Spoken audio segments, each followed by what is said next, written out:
Information is free. Read it, write it, count it, makes a difference for me. It's all around, everywhere. Open your eyes so you can see. Can you make it?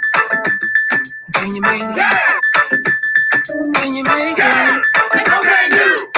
I guess I can do it. Can you make it? Oh, can you make it? Can you make it? It's okay, do. There's nothing in this world that can keep you from your purpose. No, achieving what you set your mind to do. Your mind to do. Availability is within your reach and stretch. No one to blame for your excuse. No one to blame but you.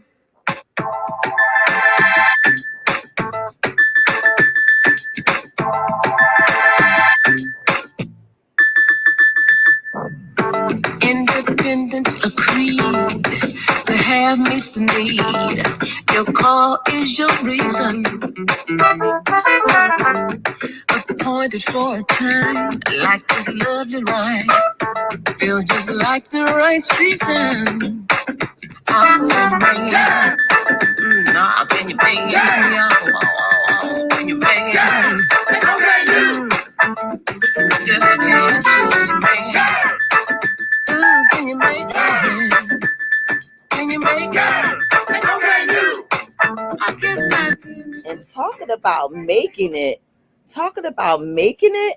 guess who made it to the sister chat today? They're gonna unpack the marriage, the seekers, and the single. Yes, in that order. The Mitchells. Hello. I'm so excited. You know how many weeks it's been? We've been waiting for this segment. Oh my God. It's about to go down. Oh, stop playing. Stop playing. Look, you don't understand. When I said y'all were coming, they were like, oh, okay. And when we said what we was talking about, people was like, are you serious? I was like, yeah, we gonna talk about it in that order by the Mitchells. And they was like, wait a minute, they gonna go in like they did the last time? I said, yeah, so y'all better come on time because they're not. Wow. You talking about that transparency? Yeah, that transparency, and not only the transparency, but what's that word that start with that C? That one word that gets on, it doesn't get on my nerve, but we get so comfortable. What's that C word? Commitment? No what? Oh, well, yeah, the commitment is one. Compromise? No. An entanglement? No, it's C, not E. Oh, wait. That was the other chapter. That's the other chapter. C. Caught up? Look, on that note, I'm going like this. Oh, whatever, Shades. Whatever, Shades. I believe it's consistency. What's that word? Consistency? Oh, Lord. That's like the opposite of procrastination. It's that other word when we just content by where we are and where we sitting in our lives, and we just comfortable right there. Complacent. That's the one. Complacent. Very comfortable. Dug in like an Alabama tick. Yes. That's what the country folk would say. So we're going to give y'all the disclaimer now. And this disclaimer goes a little something like this. Lord. We ain't throwing no shade. We just putting them on. Oh, man. I need also, with that being said, you know our famous disclaimer. We say what we say, how we feel. It's our truth, not saying it's your truth. It's just like a smorgasbord. If you want it, eat it. Right. If you don't, move on to the other tray. Or as Kim would say, what'd you say about the bones? Oh, eat the meat, spit out the bone. There you go. I say all the time. Yeah. Girl, where you get that from? My pastor preached that. Jesus. You know what? That's Jesus, people. That's right. He said, eat the meat without the about bone. Jesus preaching. Let me learn y'all something right now. What y'all gonna learn about today? So my pastor said Sunday that we can become. Let me get it right. We are the. Oh darn! I said it all day, all yesterday. Hollered at Jared about it. We are our own. What did we say? I'll figure it out later. I'll tell you again in the middle of the show. I'll probably. You having a senior moment? Yes, I'm having a senior and a hot moment because I'm sitting outside. Oh, I got something for that. These drops keep dropping from somewhere, and they're not raindrops falling from my head. So I'm like, is it getting ready to rain? Like, so I'm like my mind, and then I'm the engineer today, and I'm the hostess today, and I'm a listener today, and I'm checking for the rain today, and so you get on. See, all hands on deck. All hands on deck. Yeah, I'll figure it out again what he said. I know what he said, and I know some listeners from churches listening. So y'all know y'all need to tell me what Pastor said we were. You need to drop it in the comments. Our own impatience, he said. It was something of our own impatience. What did I say? He said we were.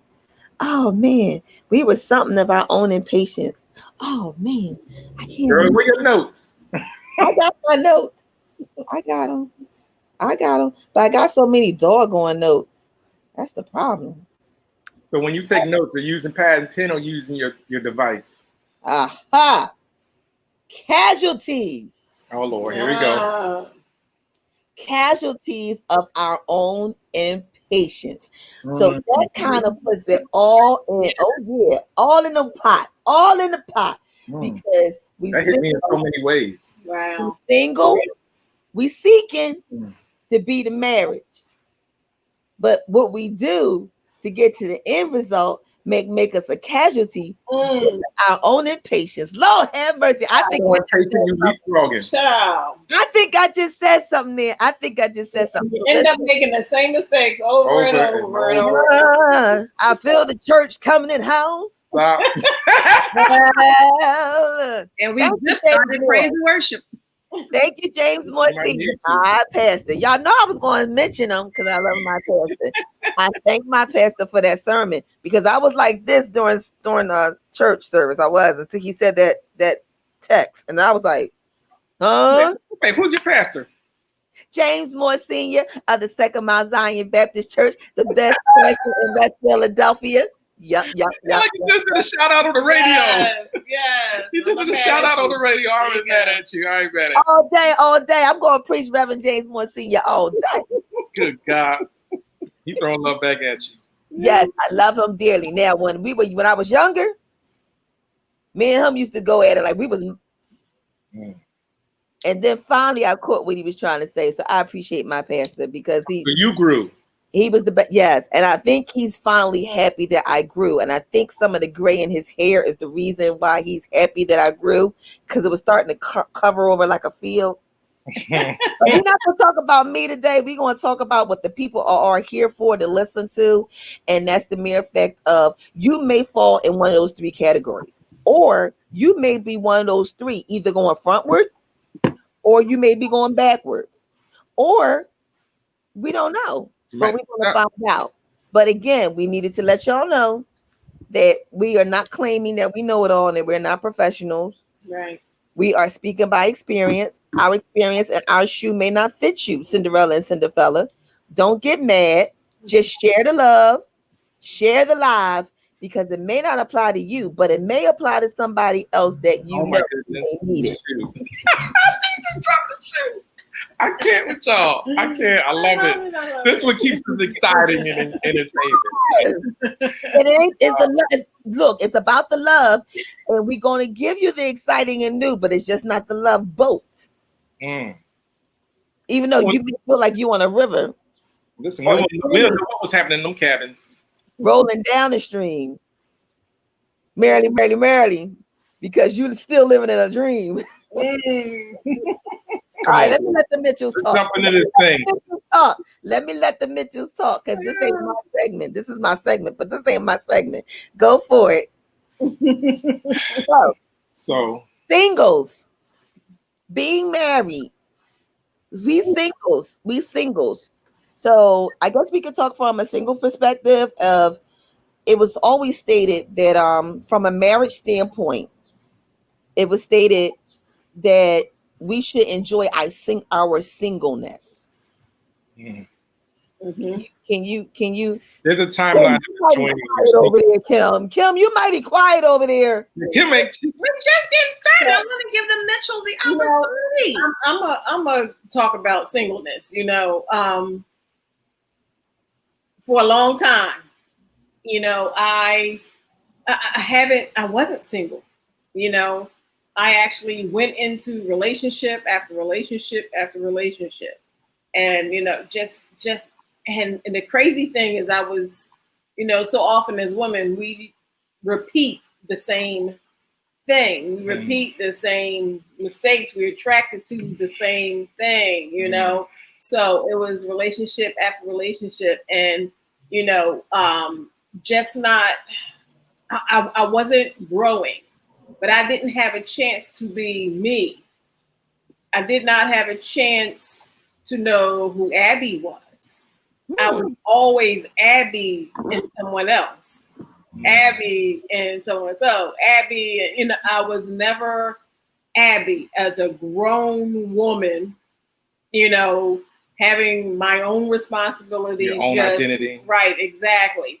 And I mean, not all women, I'm going to say not all women go through that. It's just the way I was raised, my upbringing, my circumstances, things that happened, and how, the path that my life led, that I never really had a chance just to be, just me as a grown woman and Abby. So it got to a point, and this was before I had met Troy. I had finally said, enough is enough. Like I had to pick up and move to a whole nother state and, downsize everything, move me and my kids just to kind of focus and, get a peace of mind and just kind of just download and, what was that from? Like a broken relationship? Yeah. I mean, it was from multiple broken relationships, and not all, and check this out, not all just broken relationship with men, broken relationships with people, period, guys, and just doing all the wrong things, but all those wrong things, I feel my experience was a direct result of the company that I kept, the circle I was around, and just me not knowing who I was. And how parents say, oh, she's finding herself. No, I really had to find myself because I was like lost, So I had to find my singleness. Single. And not so much single as a relationship, single as me, who I am. And with that, I developed a relationship with the most important person there was. Yourself. My father. Okay. Oh, I forgot. Yeah. That was number one, my father. And then, myself. Mm-hmm. Then I started to love myself, guys. And as I was doing that, I started noticing I became stronger and stronger and stronger. And I was loving myself. Oh, and my kids, my teenage girls, they were loving me even more because they couldn't stand me. And they couldn't stand me because I couldn't stand myself, really. And I was so much better to live with, as a child. Lord, I got stories. And this is all just in being single. Right, exactly. And I felt like I was just doing the thing, being single, and I felt good. So when I met this guy right here, it was a whole different experience. Like I had never dated before. It was almost like I had never really dated before as a woman. I had never been in a relationship before as a woman being me. I didn't have to conform and fit in and, make myself into something that I wasn't, and I didn't have to please. Somebody else might be looking for. Right, exactly. So when I met this dude right here, like I found myself sitting across from him, even during our very first date, sitting across from him being me, being authentic, not being the whole girly thing. Yeah. I was Being using genuine. my regular voice. You know how we do Yeah, the ladies? voice. Talk about No, the voice. I was using my regular voice. I'm so glad. And it was like, wow. And I really had to just step back for a minute. I'm like, this is different. I've never done this before, you know? And Yeah. it when talking about finding your singleness, and I love the process that I went through. I'm gonna really tell you that I really love the process that I went through, being single, being without, a mate, being without, the relationship. I had a relationship with myself. I had a relationship with God. I had a relationship with my children. Like my children were like, they were my best friends, like my best friends, once they reach a certain age, it's like you and your children's just gel. And my children were older. So, I mean, and it's funny too. Let me tell you this. Now, like we have 5 girls between both of us. My girls are age 30, 28, and the other one will be 20 this 20 this year. Mhm. So they're older girls. They can sit and talk to me now. And Yeah. they're like, Mom, They you. love her now. Let me tell you What how she was you were. before. Do you remember this time? Well, you were tripping. You did X, Y, and Z, and you said X, Y, and Z, and I don't know. And I looked at him like and I couldn't believe that you would. And They can talk to her about it now. They let me have They it. can tell her about herself. And they let me have it. And I appreciate that. And I'm like, now I use that with them as life lessons. Mhm. Yes. Yeah. I use that with them. Like, do you remember that? Did you like me then? They were like, no. I said, okay, then. You got kids now of your own. Think about that. So Yes. I use that as life lessons. And I just, thank you. I look 30. Listen, I will be in a few weeks, I will be 53. Yes. Shut up. Shut the door. What? 3, 5. Don't crack. Three. I keep telling people. I keep telling people. 53 is a new 35. So We have that. I don't know what it is, but we have that, and we just don't have that. Yeah.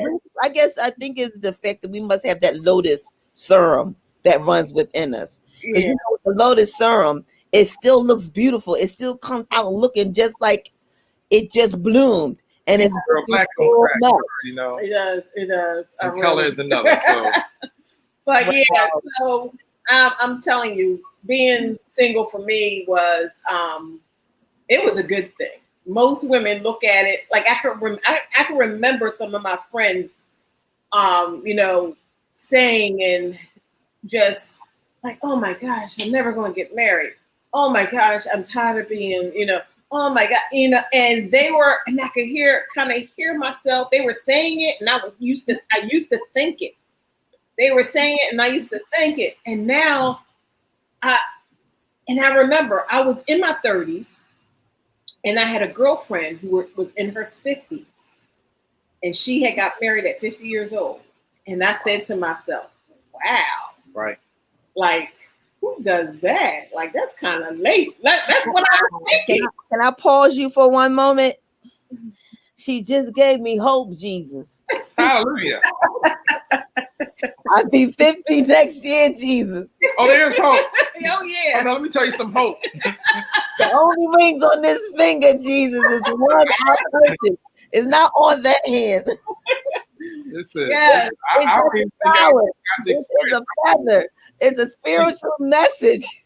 Yes, I'm telling you, there is hope because, and I think about that all the time. I remember sitting there thinking, like, wow, like I was so happy for her, but I was like 50. Like, I'm not going to do that, And look, how old was I? What? 50, what? How? 51. 51. 51. Yeah, we got married at 51. At 51.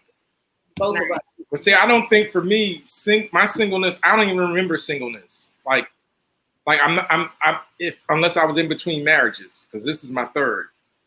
So And it's last. yeah, my final. All right. All right. This is the real marriage. And it's funny, I would say to her, This is like, the real marriage. where were you back then? But she said you wouldn't have liked me back then. Look, you heard what she said. And you know what? You That she said you has were power. We weren't ready. That has power. Mhm. I have said that, and I know Kim, we've had those conversations where we say, well, we in a part in our lives that if you known us then, not that we were bad people or we were going through situations, it's just that right then and there, we weren't prepared for what we're doing now or where we standing now or what we're involved in now. And it's that growth of maturity that gets us there. And you went that mile for you to even be able to tell him, dude, you lucky you met me when you did. So you needed to have gone through that because while you was going through that, I was going through me. So you needed to be distracted for a minute. Yes, absolutely. Right. And the crazy thing is we actually were raised on the same circles, Come on, the it's same crazy. block, knew the same people. Like we were all in the same circle, like growing up. Never knew each other. How Never knew each your other. grandparents be on one end of the block, the King family be in the middle of the block. Her family all knows the same King family. My family is like part of the King family. As far as we go down there and they babysit us, they watch us. We grew up, but our mothers never crossed. Like our families never crossed with that one center family in West Philadelphia. Like, how's that happen? Yeah, we just know a lot of It's a boat. And I've seen that. Like you go and know somebody, and now Facebook makes that 6-degree separation even much. Like 1 degree. Yes. It's like, you be like, you know them? Well, I know them. Well, they was my cousin. Or they live across the street. Or they live like, where were you? Like, what was I doing? Well, I knew what I was doing. I was always riding my bike, so I ain't never see nobody. Because my dad made sure I couldn't see nobody. Well, I can tell you, by the time we came together, I was ready to start dating. So I was in my 3 years after my divorce. I was just ready to start dating. I was ready to go out with somebody who looked better than me, smelled better than me, you know, eat some food, want to watch a movie. You know, I was just in that place. I was ready. But it's crazy because when you've been married for like 8-9 years or so, you don't know how to date again. Right. Like, what's it like out there? It's scary. Like, I was looking at Steve Harvey's, dating site, and I was like, whoa, I was getting hit like left and right because I was putting some nice pics up there and commentary. And I didn't know what to do with all the masses that was coming. I had to get off. I was like, this is crazy. It was scary. And then it was other sites. It was like, why are they coming after me? Cougar sites and all kinds of stuff. It was scary to me. Mm-hmm. Like being single again. And then really trying to really have a real authentic relationship. Not a booty call. Right, not a hit it and quit it, not just I was really looking for something to just really create a friendship. Right, I was looking for a friend, and no judgment to anything else I just said, but I was looking for a friend, right? And so for me, when my buddy, good friend at the job, connected me to Abby, introduced us. For me, I was like, great. Let's go on a date. Let's date. Let's meet. Let's connect. And we had that first conversation, phone call, which was pretty cool. Because another friend of mine, who I'm a coworker, she's like a work wife, and she said, "Abby, he's a really nice guy." So she kind of like endorsed me, and she didn't know who she was. I was like, "That's like my sister." And then we had that first date, and the first date was like, no form, no fashion. Let's go to Dave & Buster's. Let's have some fun. And boy, we had some fun. So let's have fun. I felt like I was 15, running and jumping and dancing and shooting and because we both come from two broken places. It was like as we sat and shared for like a good hour. Yeah, we talked before the meal, after the meal, talk really just pouring out of ourselves and just connecting and getting to really know each other. I really was like transparent. I'm a transparent guy. Listen, I'm an open book. He's very transparent. Here's what it is. He will just say whatever out of mouth. Sometimes he says too much and I gotta hold him back. Listen, here's what it is. Here's what it is. I ain't got time to fake the funk. I was in my late 40s. Listen, I'm broken. I'm ready to be prepared. Who wants to go into the repair shop with me? Let's go. And so that's where we were. And our first year was bliss. You know, I worked for the airlines. Immediately, I put her on my flight benefits. That was a shock.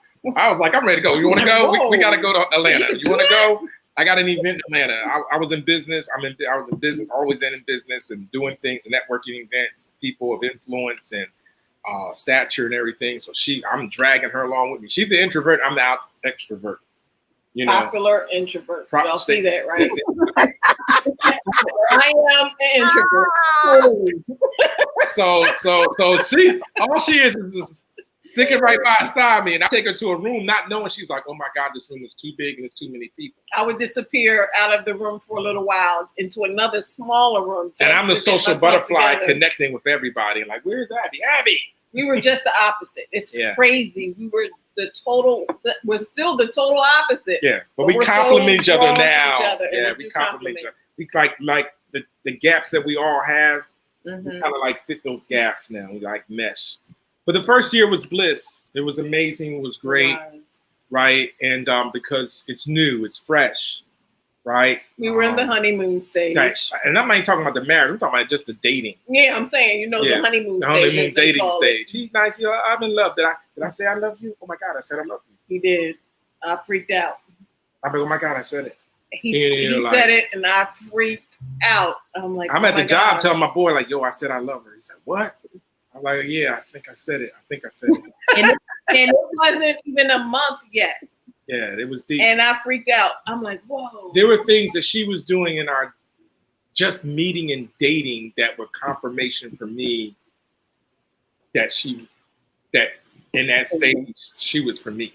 Genuine, yeah. Genuine for me. Like when I got real sick, like so a bug hit me and I had to go speak for my agency at this event for one of my salon clients. And I was like, yo, after I go, I got to come home and go right back to bed. Well, she said, no, you come over here and I'm going to take care of you. And it was a good thing I was off for the next couple of days because I was sick. I had fever, flu, something hit me. And she said one word. She said, or 3 words. She said, I got you. And I hadn't had nobody say, I got you for me for a long time. So it's like, she said, I got you. I'm always the one, I got you. Right? I got this. I got it. And she said, I got you. And she took care of me. And it was those little things along the way of our dating, that getting to know each other, that was like I got a good one. Y'all about to make me cry, Lord. Ashley. I told everybody to bring their bottles. I didn't tell them the tissues this time. I didn't think people were going to bring their wine. But we didn't pass the first year yet. But Here we see, go. the first year was all that bliss and all that kind of good stuff. We traveled, I took her to Hong Kong, I took her to all kind of things. It was great. We were doing business. And I think my relationship with Abby was wrapped up a lot with my business. Like it became a package, right? For everything I was doing and traveling and doing. And then I didn't sit still enough to see, what was going on inside of me. And you know how, if you've been broken in a marriage, you're not thinking about remarrying. I love being married. I really do. I think it's the most freest thing you can be when you have somebody when you have that person, you can be transparent, authentic, naked with as a person, not just physically naked. Not talking about clothes, I'm talking naked. You can be yourself. I can be my quirky self with no judgment, all love, everything. You can be free. I don't think a lot of us know what freedom is because half the time we got to pretend, we got to put on a mask, we got to put our best foot forward. We got to be in production mode, whatever that relationship defines. And you can't just be you, your authentic, free self. And that's what I pictured marriage and a relationship with a partner to be. And then you find out something different once you get into it. Right. Longer with that person or whatever their love language is or is not. And whatever you conform yourself to be to please the other person.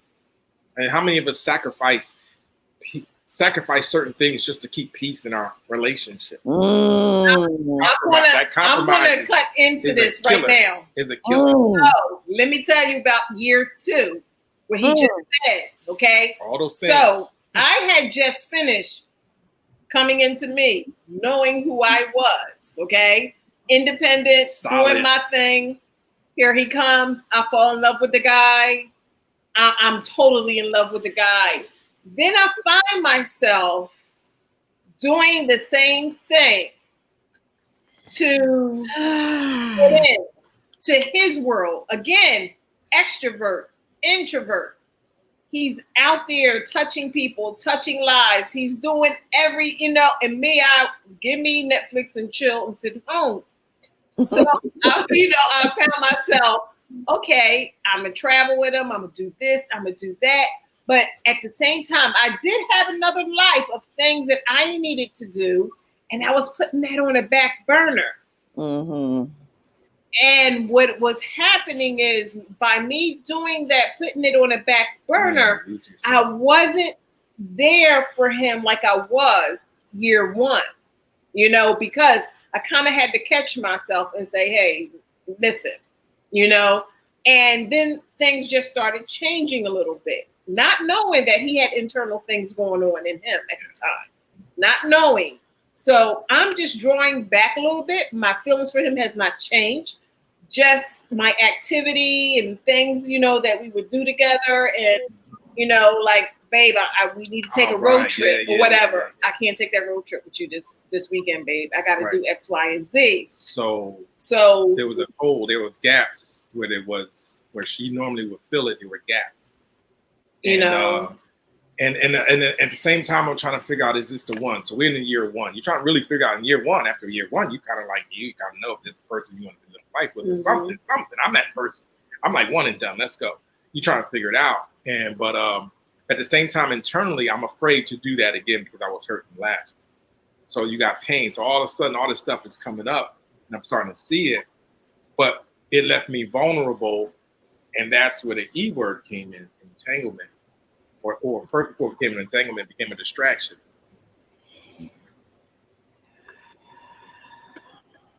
It became a distraction. Maybe go to shades. I had a distraction.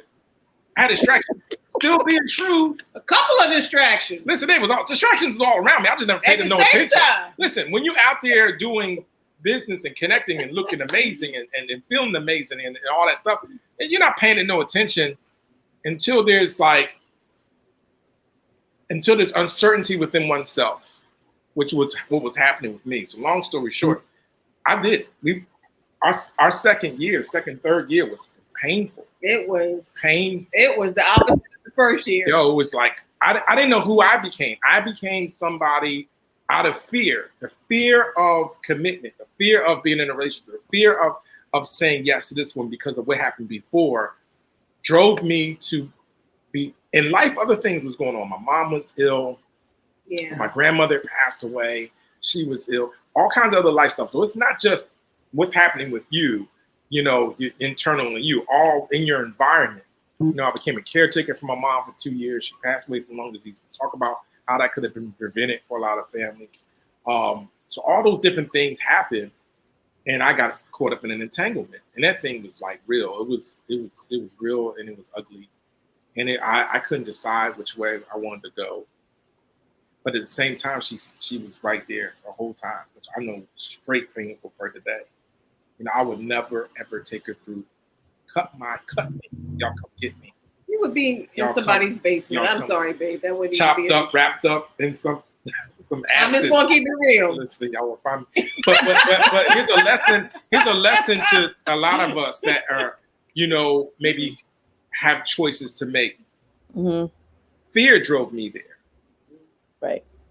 Fear of what I ultimately wanted. And I realized that I was so broken in places in my life that I didn't get repaired after those 2 divorces. You get busy raising your kids, doing your job, putting your game face on every day, going to work. You get caught up, and hurt people. Yeah. Hurting people hurt people. I realized that I was broken. The Holy Spirit revealed to me some things. Some things are happening through the transitional year. She gave me an ultimatum, right? All those things came into play. She said, I'm getting married in 2020. And it won't be with you, probably. Wait a minute, y'all. So now, this is where we got it. I looked at her like, what? Wait. this is where this is the picture I have to paint. Okay, so y'all remember when Steve Harvey said when he knew that his current wife was the one. Yep. And she came on and she testified about the day that he made the decision to commit. How long you gonna be doing that? And this was when you know what you know, ladies. And this is when you say, you know what, I know my value to know.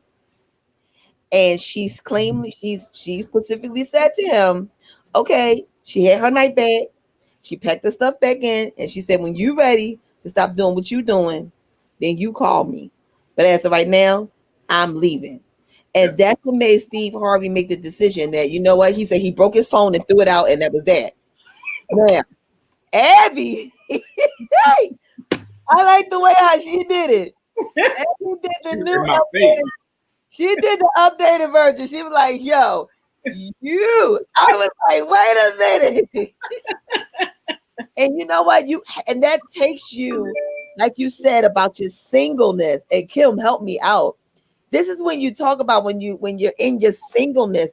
A lot of people, me also at one time, not now, we had the wrong definition of what singleness meant. We figured single meaning that, you know, I ain't got nobody, I'm by myself, and I'm just that. No, but we didn't know how to enjoy being our singleness. You're like, how can you enjoy being alone? But when you with yourself, you're not alone. Not alone. But you know what? So one of the biggest problems, or where it stems, is when we're children, and the way they groom little girls. They groom us wanting that knight in shining armor. Yes. Waiting for that man to rescue you, swoop you up. So we all innately desire that because of what we've been fed. Yeah. They never say, focus on you. Go to school. Build yourself. Get educated. Right. Build your business. Yes. Make sure you're good. Make sure you're whole. Travel the world. With God, travel. Yeah. Like, do those things by yourself. Like it's okay. Yeah. Stay as long as you have to.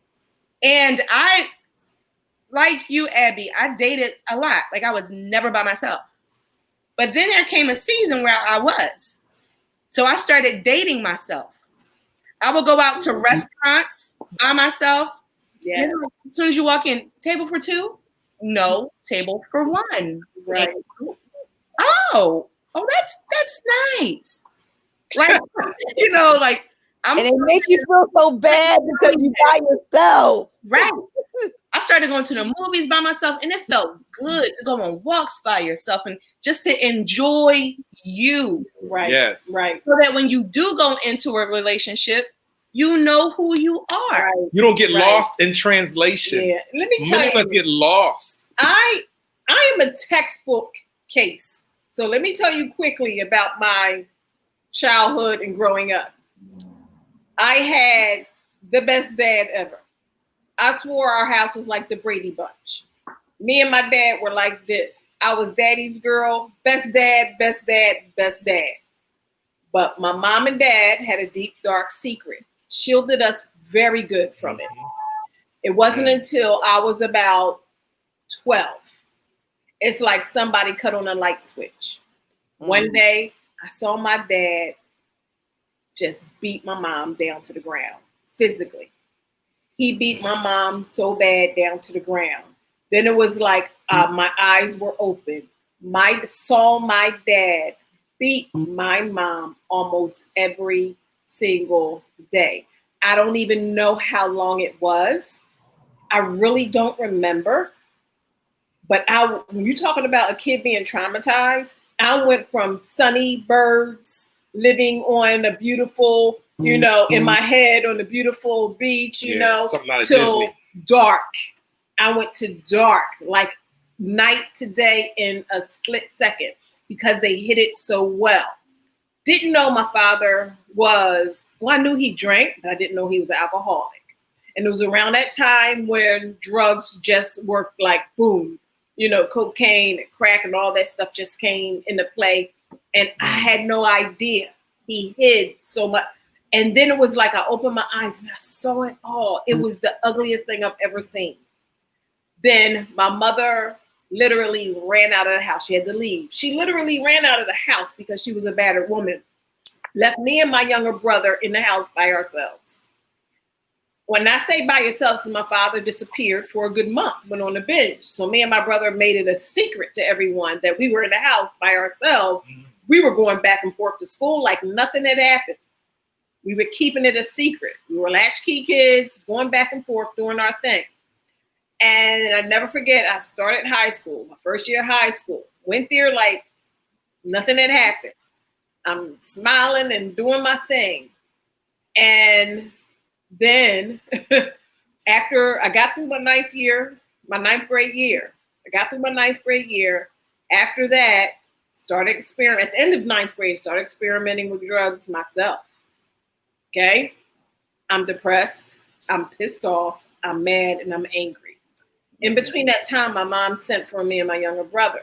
We had to go live with her and my grandmother in one room. I'm mad. I'm pissed off. I'm the angriest teenager. Yeah. And guess who I'm blaming? The only parent that's there, my mother. Yes. Gave her hell. Like I just didn't see her as a battered woman. Like I apologize to my mom still to this day. Like what was on, I gave it to her. But since then, like what that does to a girl when you're so tight with your father and then he's ripped away, never had anything to do with me after that. Over the years, I've tried to reach out, and rejected each and every time. Leave my number, forgiveness. It's years later. I'm a grown woman. I want to have a relationship with me and my babies and my kids. And I told you, I know where he lives. I know where he is. I even invited him to the wedding. And I just keep getting this rejection.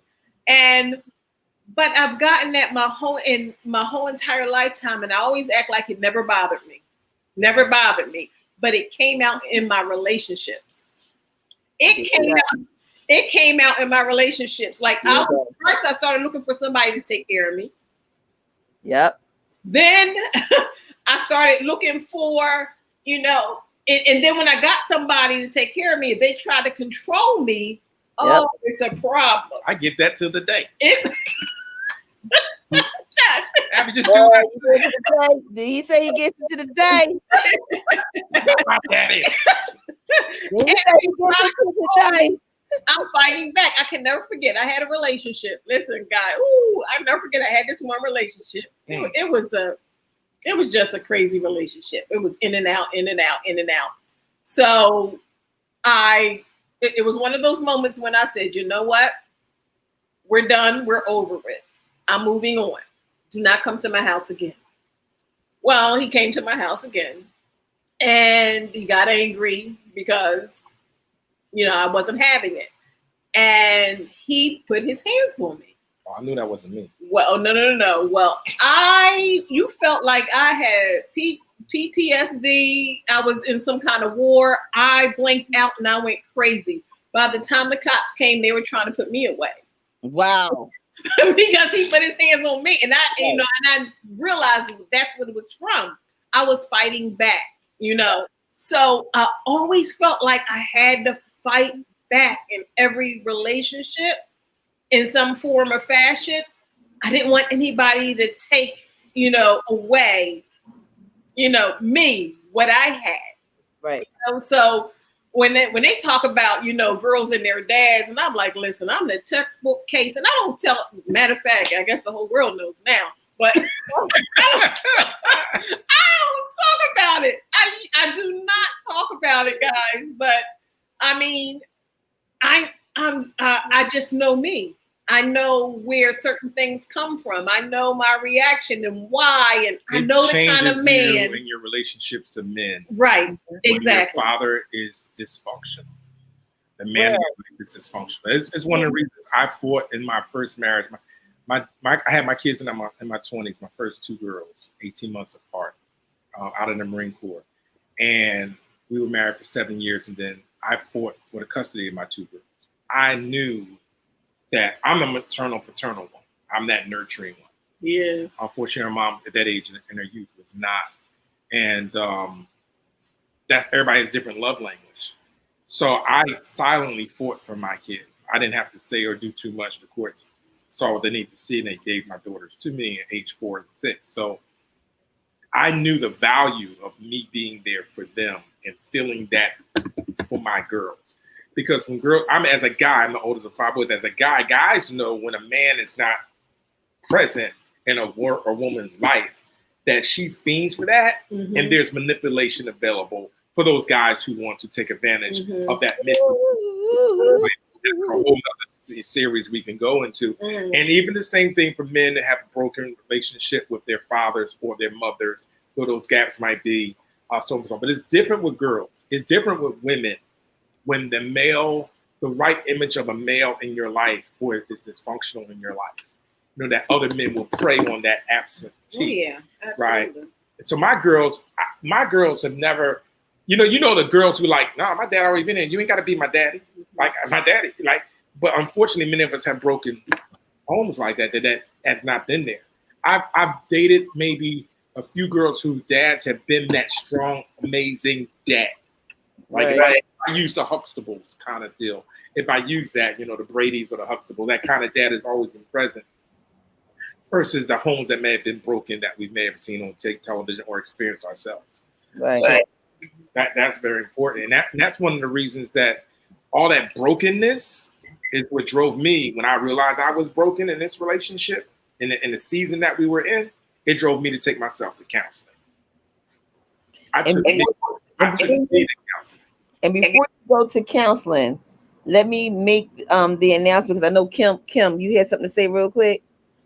Yeah, it was pretty lengthy, but you can go ahead and say what you had to say. You sure? Yeah.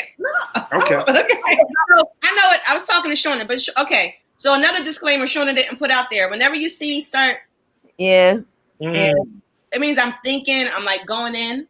Okay. I saw that. But Abby, like your story is so like I identify on so many levels because same scenario, mother and father in the same home, sheltered, had the best of everything. Right. Daddy's little girl. And then this one day you just see that ugly head just rise. Yes. And you're 12 or 13 and you're like, what is this? Right. Yes. Like that's my dad, but that's not my dad. Right. And then mom has to cover it up and still be mom. Right. Compensate.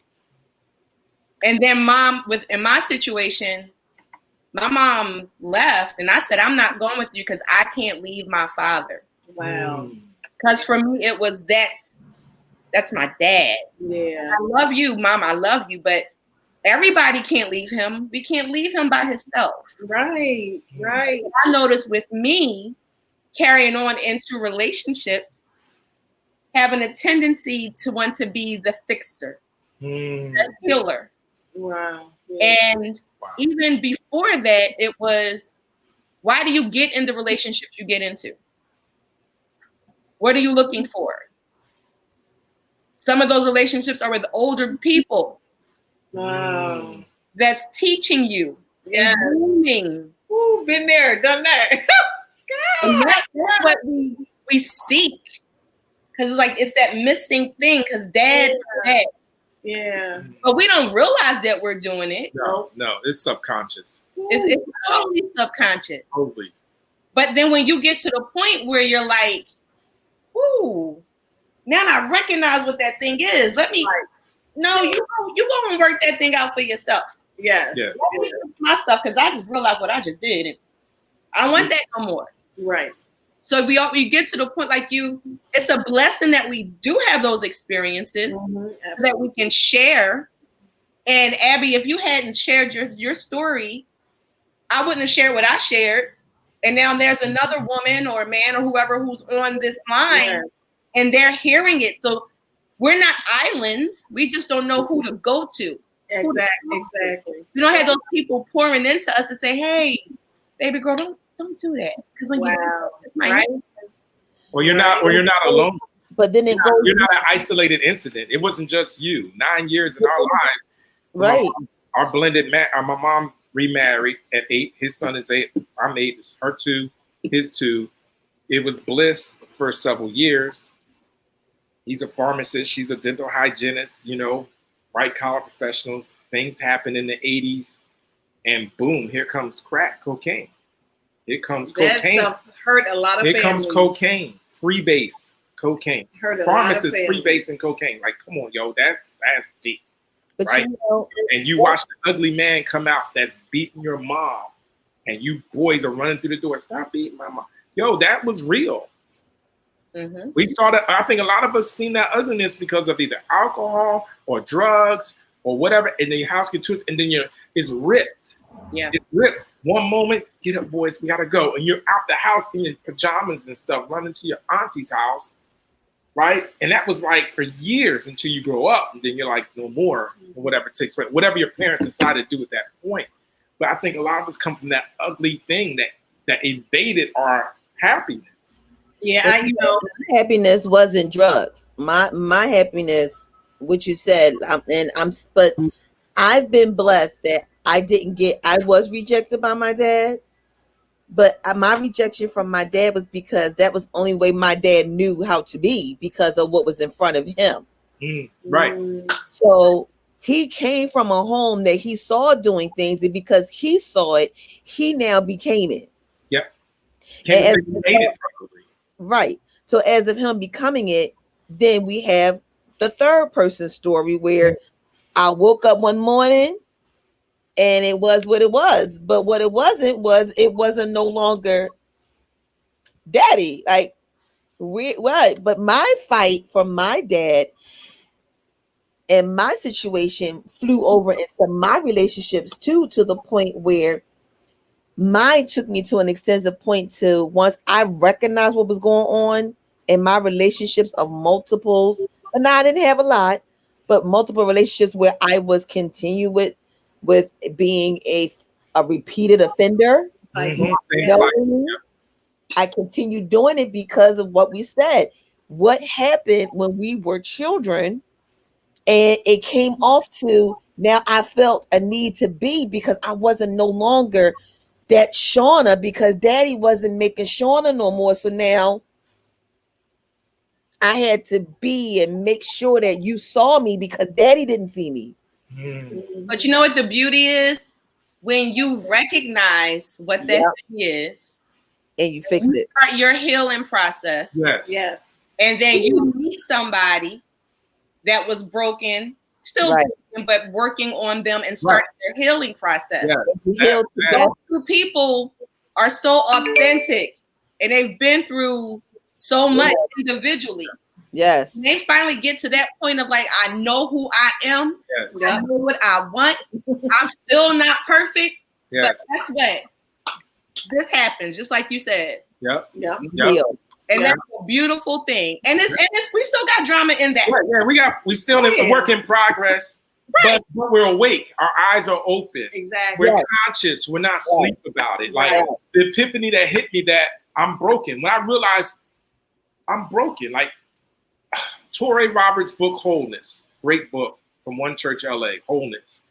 When I read his story, it so mirrored me where I was. And then John Gray was dropping stuff in December of that year into January of that new year when he was at in Houston and still preaching on Wednesday nights.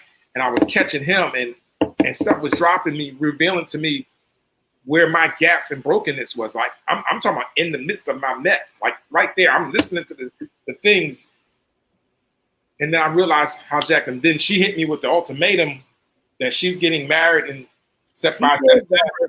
I'm getting married by September of 2018. And this is January 2018. I'm like, I'm looking at her. She's busting the room one day and just served me papers. Like, listen, Yes. Okay. Sir, you were sir. no, I Got dated, served. and I dated and everything. She dated all around me. I'm still whatever. When I say around him, physically around him. In my Like- face, whatever. But that was an awakening. That was an awakening for me, and I thank God for it because you know what I said. I realized I need help. I said I got so much sugar, honey, iced tea piled up from years of stuff, and now it's smell it. I can smell it. It stinks. It's foul. What are you going to do about it now that the odor has come before your nostrils, right? And it really didn't. It wasn't just with me, guys. I mean, it started affecting everybody. Yeah, everybody. His my girls, daughters, you know, his my family. mother, Like it was affecting everybody. So I went and got myself.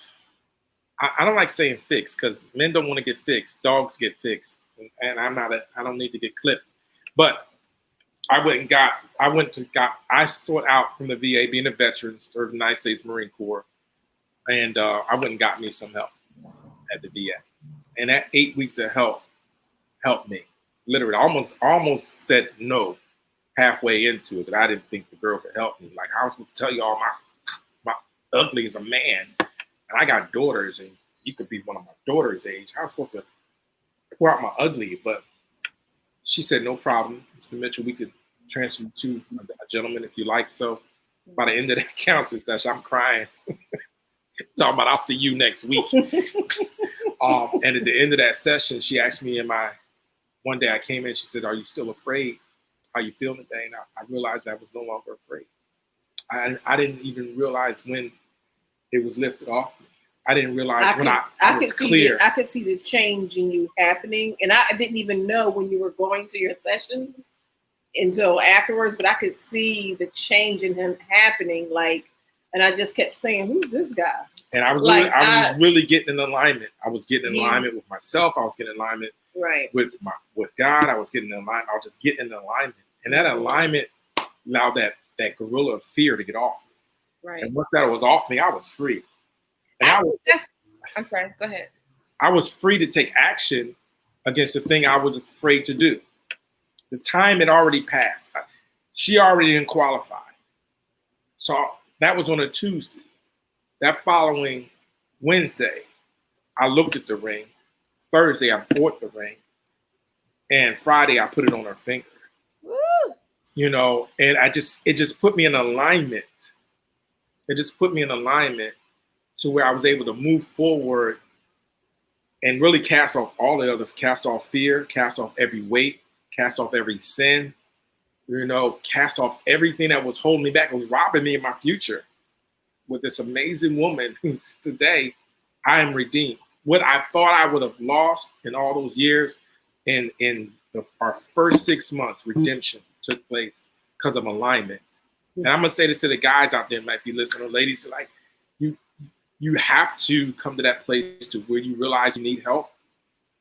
Go get it. It takes courage. I can tell you how many times I literally called the helpline with my employee assistance program at my job, and every job has one if you need counseling, right? And how many times I did not go, didn't commit to that commitment, right? But it hit to a place where if I didn't, I literally was going to not physically die, but death was at the door of my life. And it was a decision-making moment that allowed me to get free. And we're so free today. And watch this. Everything I did not have in those previous relationships is no shade or judgment to the other two. So you can't throw shade or judgment to your past. It is what it is. Mm-hmm. You know, good people do bad things, and bad things happen to good people. Mm-hmm. So give the love, give the forgiveness there. That was what it was. But just really dive in and celebrate where you are now as redemption. Because we've been redeemed. Oh, I tell people, like, I feel like I've been redeemed. I bought back time. God has given us time, and He's accelerated the time that I thought I lost, and redeemed it like it was nothing. Any losses that we thought we would have, no losses. But can I tell you something? It had to happen. Yes. Everything had to happen because it brought you to this moment. Yes, to this place. If that did not happen, we could not be here to tell someone else that it's happening too. That there is hope light at the end of this tunnel. Yes. You don't have to stay where you are. Things can change. You can change. Things can happen. Hope still remains. Yes. And for some of y'all who are now tuning in with us, again, we are online with the Mitchells. And we are really unpacking this thing. And the package is called Marriage Seeking Single. And the conversation was, where were you in those three, or were you all three? As I can admit it to myself. And Abby, one more time, I want to thank you for being transparent and giving your story, because that's why we sit here every week faithfully, because we know that there are stories that need to be told, because there are women out there and men who needs to hear what we have to say. Just before you came in, and I'm starting not to like you too, because me and Kim said, Kim, I'm getting ready to do another segment, and I think this segment is going to be called Mamas Know Your Place and Daddies Be in Your Daughters. Something like that, I said. Basically, for parents allowing their children as adults to navigate their own relationships. And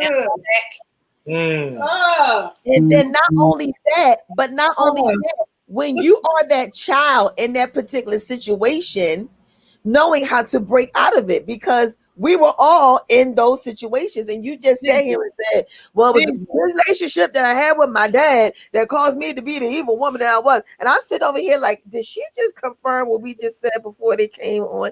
Is she really doing that right now? Just like you did last time you came on here and talked about why we here today with the marriage seeking singles. What's funny is last night, so I'm engaged, and we were with his mom, and it was his birthday, and she gave him a birthday card. And when he opened it up and I saw it, I saw his writing. Their penmanship is exactly the same. Wow. Then it made me think about me and my mom. Our penmanship, you can't tell the difference unless you know us. Mm-hmm. But I'm like, it looked like you signed that.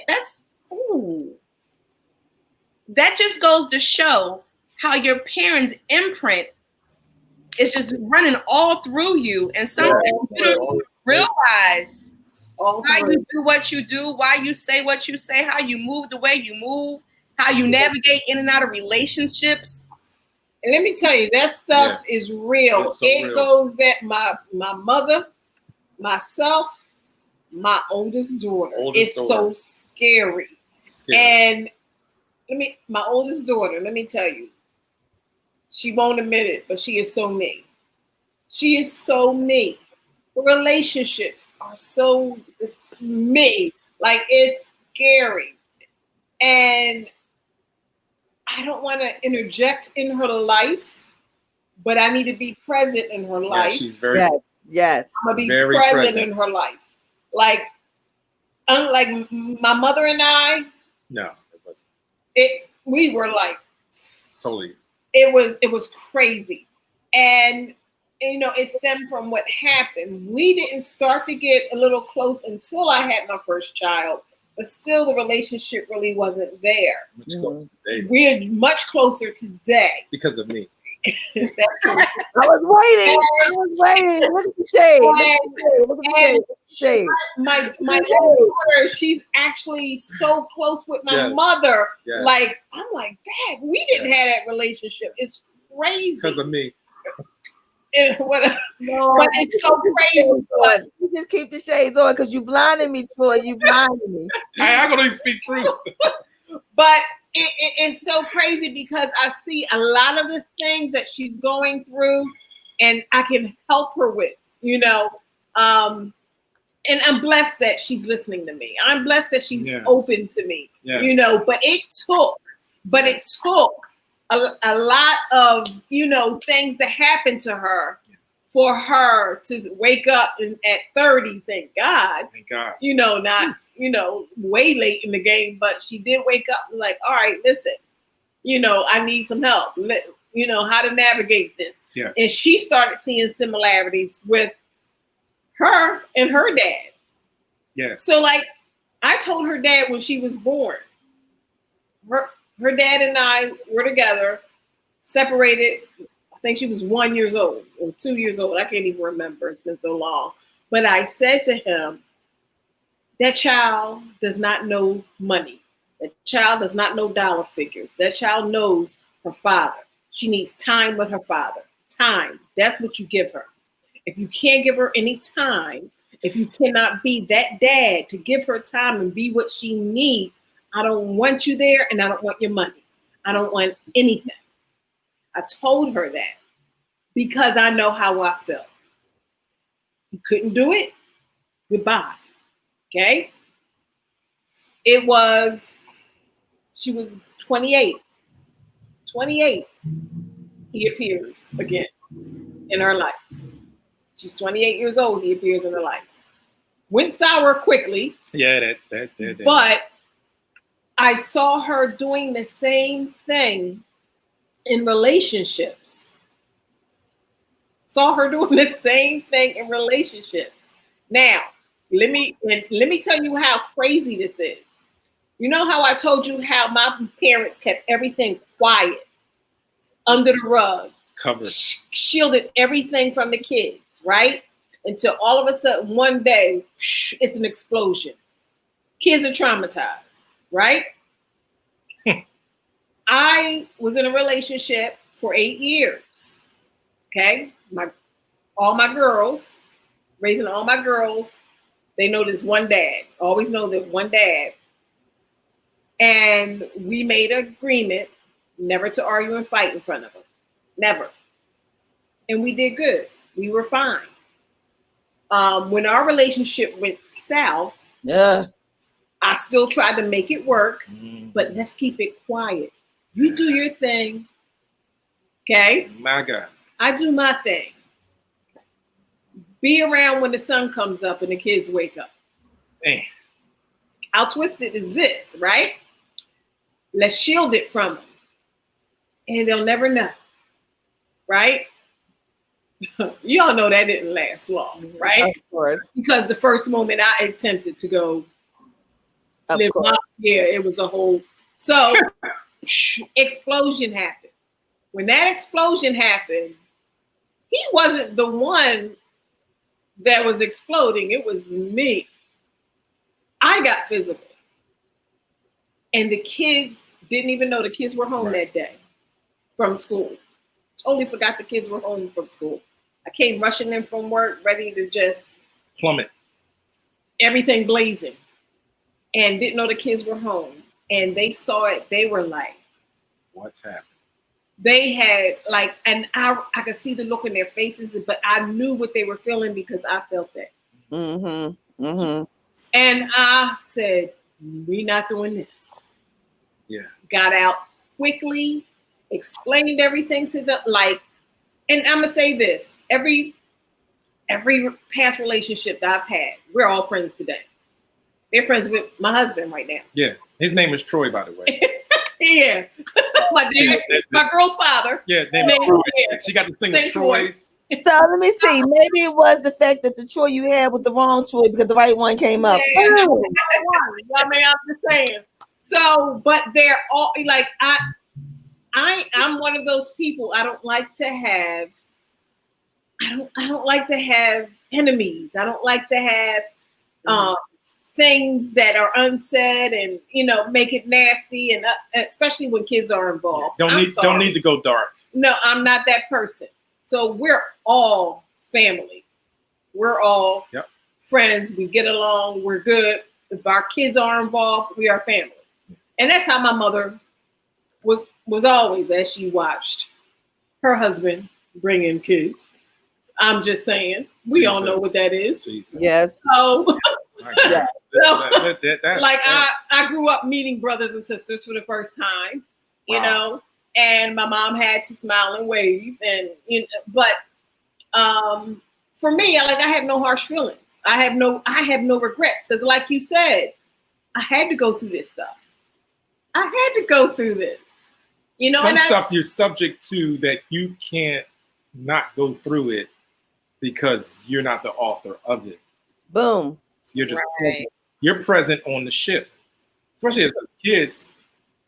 Yep. You know, or the significant other. You're just present on the shit. It was happening because of the other counterpart doing what they do. And you have to make choices later. Like we made choices and decisions. You know, the choices that we've made, like the choices we made are so solid today. I can't even, I don't even know how it is what it is, what Abby and I have today. You know, the synergy, our business, our life, our kids, my kids. My kids were broken for many years. Broken from the same stuff I was broken. And while I was going through my brokenness, I was not realizing that my daughters were broken. My two girls. You didn't see a lot. When You can't see the forest for the daggone trees. Couldn't. You can't see. And I've been praying and covering my kids since they were born. And as I was going through my stuff, I was like, God, heal, strengthen, restore my girls. And like one was sleeping over here, one was sleeping over here just 2 days ago. You know, my kids, our family, our 5 girls are connected.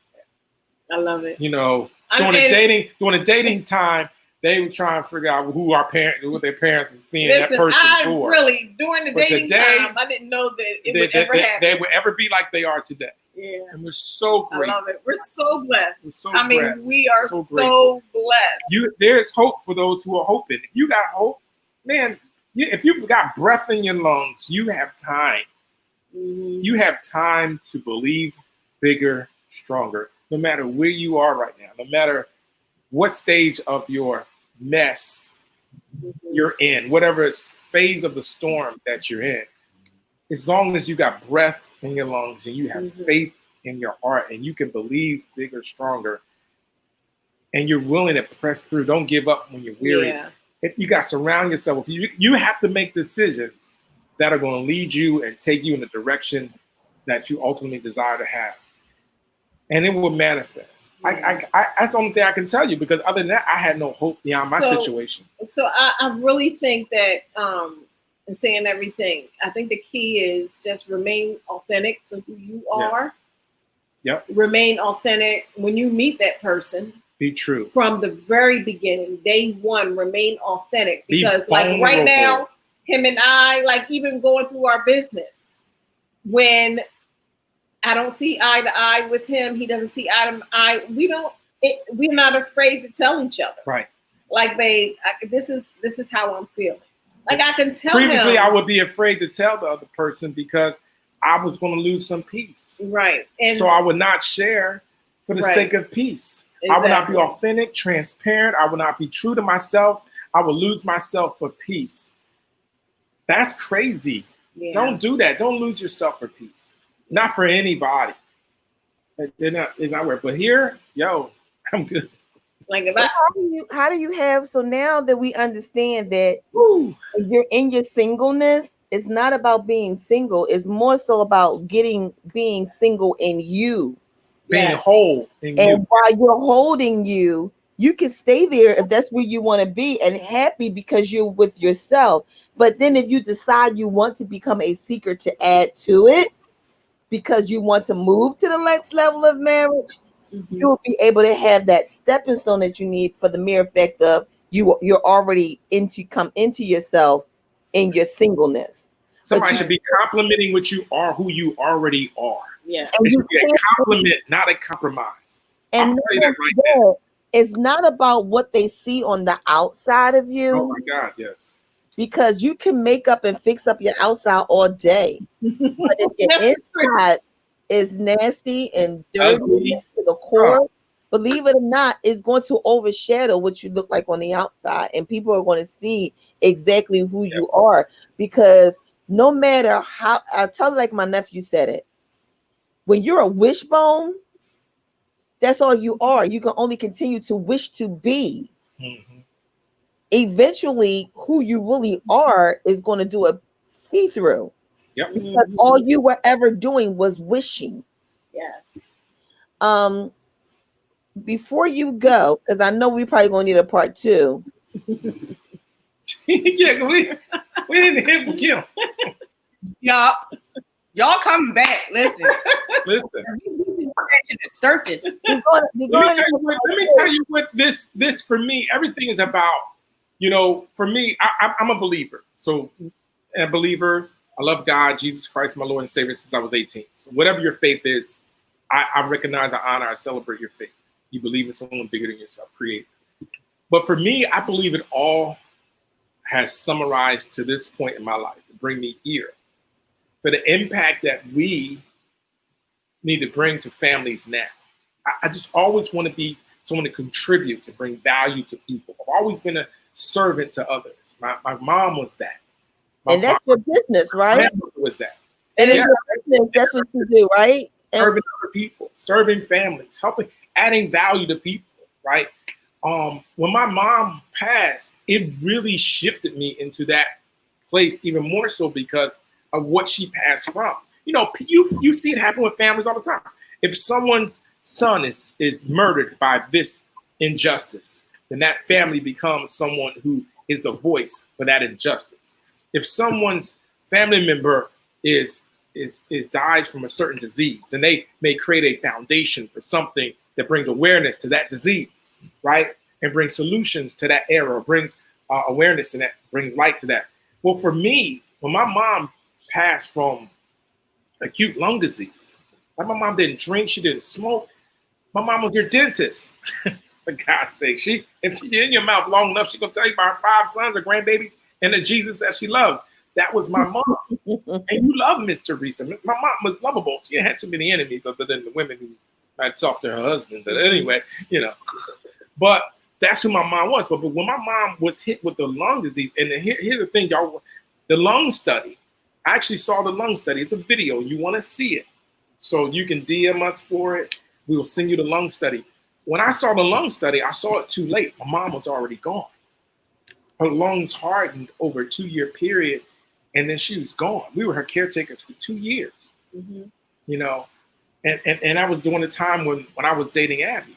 Today, we're advocates, Abby and I, for families that you don't have to go through. How many people that we know and love and care about right now deal with asthma or respiratory issues, bronchial issues, right? How many kids are born with it? How many kids are born with them today? How many kids are born with ADHD and autism or are dealing with a lot of different things that when you find out from that lung study, that it's the compound effect of all the chemicals that are in our house, right? So we became an advocate to bring awareness to families so they don't have to suffer in those areas, right?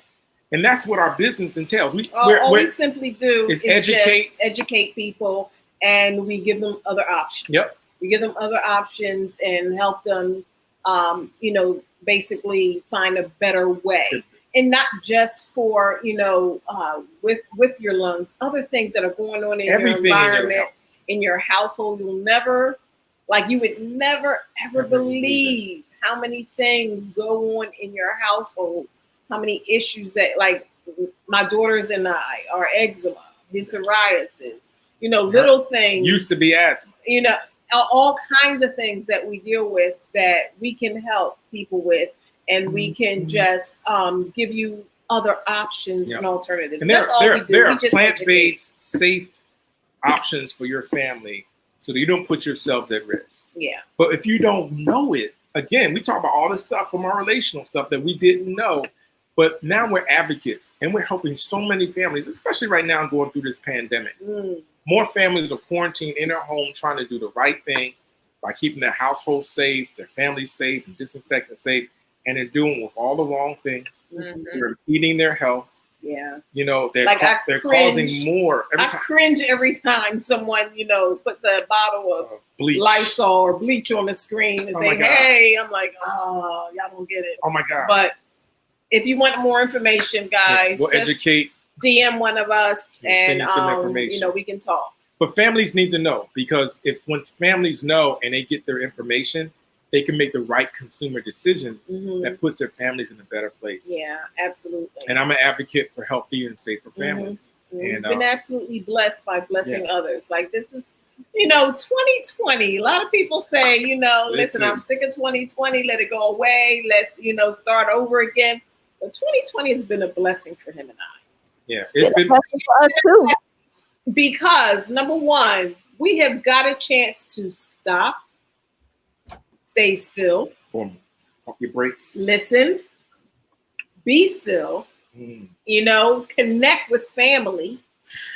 You're talking about the slow down for real. Guys, everybody, would you have been able to connect and slow down? Right. And, you know, had this not happened? Beyond the tragedies, beyond the losses of life, the other side of it. Right. Like, guys, it's 2020. Sorry. For me, it has been it's been an inconvenience. Right. So They've what? been inconveniences. It's been a blessing. You know, we've been inconvenienced before, and this won't be the first time this happens. And then it's not over. It's not done. Time. There's a lot to take out of what's going on right now. So, like, families have been able to reintroduce themselves to themselves. So we are basically wellness advocates, basically, and we have been in the best health. Yeah, our life. My health has changed. Most people didn't know I had a heart attack. I had a heart attack. Look like it. 90% blockage in one of my arteries. Watch this. How many people you know have psoriatic arthritis? So did you hear what she just said? What you say, babe? She said you don't look like it. Thank you. What does that look like? Yeah, what does that look like? And how about that? You could be walking around looking healthy as an ox dead. And don't even listen. I dropped him off at work one day. I knew it. Look at his face. Something was off with him. He was tired. I'm like, this is not him. He was sweating, you know, drop him off at work, pulled into the Walmart. 10 minutes later, they call me, come back and get him. I go back to the job. By the time I got to the job 10 minutes later, ambulance took him to the hospital. He had went down on the walkway in the airport. The moving walkway went down, okay? Mm-hmm. And it was an awakening. Yeah, it was an awakening, you know. So I tell most guys, here's what my cardiologist told me. He said that you know, because I deal with psoriatic arthritis. So if you know anybody dealing with psoriasis, the scaling of your skin, your heart is the same tissue as your skin. Mm-hmm. And it's not like your liver, your lungs, your pancreas. It's not the same type of cellulose tissue, right? So therefore, if you have psoriasis, eczema in your skin, you could potentially have plaque buildup in one of your inside of your arteries, the same way it scales here. Wow. And if you don't know that, it's going to hit you at some point. 90% blockage. What am I like? How long did it take to do that? Well, there's a way to keep that at bay. And watch this. If you're dealing with inflammation and joint pain, that's another indicator. So we show families what solutions there are to bring relief to the pain, naturally, plant-based, not pharmaceutical, right? They're out there, it's available. And also, watch this, my doctors put me on 6 heart meds. Today, I'm on 2. I'm on 2 and the aspirin. They took me off of 3. And they originally told him the rest you're of my going life. to be on these for the rest of your life. So when we tell you we bring information, education to families so they can live longer, stronger, and healthier. Yeah. Listen, I need to be here longer, stronger, healthier. I got a wife and 5 girls and 2 grands. At 53, I don't need to be leaving here, and neither do you. Let me learn y'all something. See, it goes beyond that, because the only reason why I could sit outside is because of this that they gave me. Because not only do I use this tea oil for whatever, you know, cuts, bruises, and stuff, it also keeps my bugs away. Yep. So I could sit outside without the mosquito smelling spray and lights and all that stuff. So don't bother me. We got something for you that you would really enjoy to keep those bugs away. Wait, go get it. It's right when there. we went to Hawaii, I'm gonna get it. Okay, when we went to Hawaii, they told us, listen, these mosquitoes ain't the regular mosquitoes. They're not the same. And they were not kidding. So the product that we use, I mean, it is the most amazing product. I had a girlfriend who used the product. She sent her kid to camp. And they said, you know, they were spraying the DEET and everything all over the kids. But she said, told the counselor, do not spray anything on my child but this, right? They said her child was the only one that did not get bit. And all the rest of them had the other stuff. It said DEET-free and natural essential oils. Yo, It smells amazing. It smells amazing, and those mosquitoes don't touch us. Can you DM me the picture so I can make sure I put that in my order for the next one? Or can you- Okay, so can I just say, I know y'all see me over here going crazy about it I know. I do.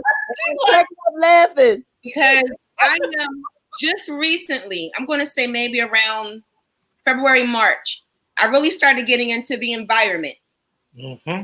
and the things that are in our homes and, you know, greenhouse gases and formaldehyde and this and that, all those Yes. different chemicals that are in the very walls, Yes. flooring, Furniture. furniture, things Yes. that we don't even know. And they're not going to tell you because they get by, these manufacturers get by Come on, girl. just using or cutting the cusp of a certain percentage Yes. that makes it okay. Mm. And it's not okay. Not okay. And they don't do it in Europe. In Europe, they banned 1,300 freaking toxins. Yes, Okay. yes. In the US, it's still permissible. Like, that's crazy. And it's in consumable products, stuff we put in our skin, stuff we put in our hair, our That face. you can buy over the counter. At the store you're shopping at right now. At the store you're shopping at right now, you're getting those things off the shelf.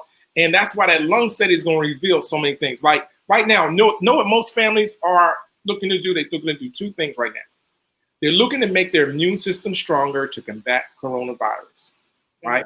And they're looking to protect their environment by spraying and wiping down. Most of the things that most people are using are toxic, poisonous, and inhalation. And they're doing it even more. And they're doing it even more so. More so now, like at my job, we spray everything down. They spray stuff down. When I come in, I'm not playing with them. I'm spraying with this right here. It's botanical. It's plant-based. It kills 99% of all germs and bacteria. Can you adjust my order to make sure those two things are put on there, please? You And I talk- need the you white talk soap. about spray. What you spraying with? And I need the white soap too. And for the first time, my daughter and I can clean the bathroom without opening windows, coughing and How many hacking. people you know when you go to clean your bathroom, the toxic fumes or whatever you got the We used to have to use our inhalers afterwards. No, we have not used it in 2 years. No inhalers, no pills, no ointments, nothing. There Can we answer that question? Can we please answer that question? are plant-based, healthier alternatives that have no toxins in it that give you the best results. That you need in And your Chris, household. I'm gonna answer your question. What's wrong with the US of A? Please. Money. It's all about money. Thank you. It's all about the money. Doctors get paid every time they write a Companies- script. Companies that make certain chemicals, I'm not even naming the, it don't even matter. The consumer don't care about that. Know what the consumer wants? Is it healthier, is it safer, is it effective, and does it cost less? Like you can go get plant-based stuff and it's not even effective, but it's trying to kill you with the price. When I switch to this, we'll drop it. You can drop it in our DM and ask us about the wellness shopping company. But our online store, everything is plant-based. This one bottle of bathroom tub and tile cleaner makes 5 to 6 spray bottles. Why? Because it's concentrated. And it's cost effective. It's $5. Make sure you add that one too. So that's 4 things, right? Yep. So we literally. With the white soap. What is it? Wait, she's doing hands. Yeah. Well, in my last point, you can have all hands. My last point is this: we literally made a decision when my mom passed, and we saw that lung study, to convert our home to safer, healthier, non-toxic, plant-based products, so that we don't suffer, and are still in our youth, into our older age, and so our children will never be infected. Mm-hmm. If there's a safer, healthier, better way, Why would you?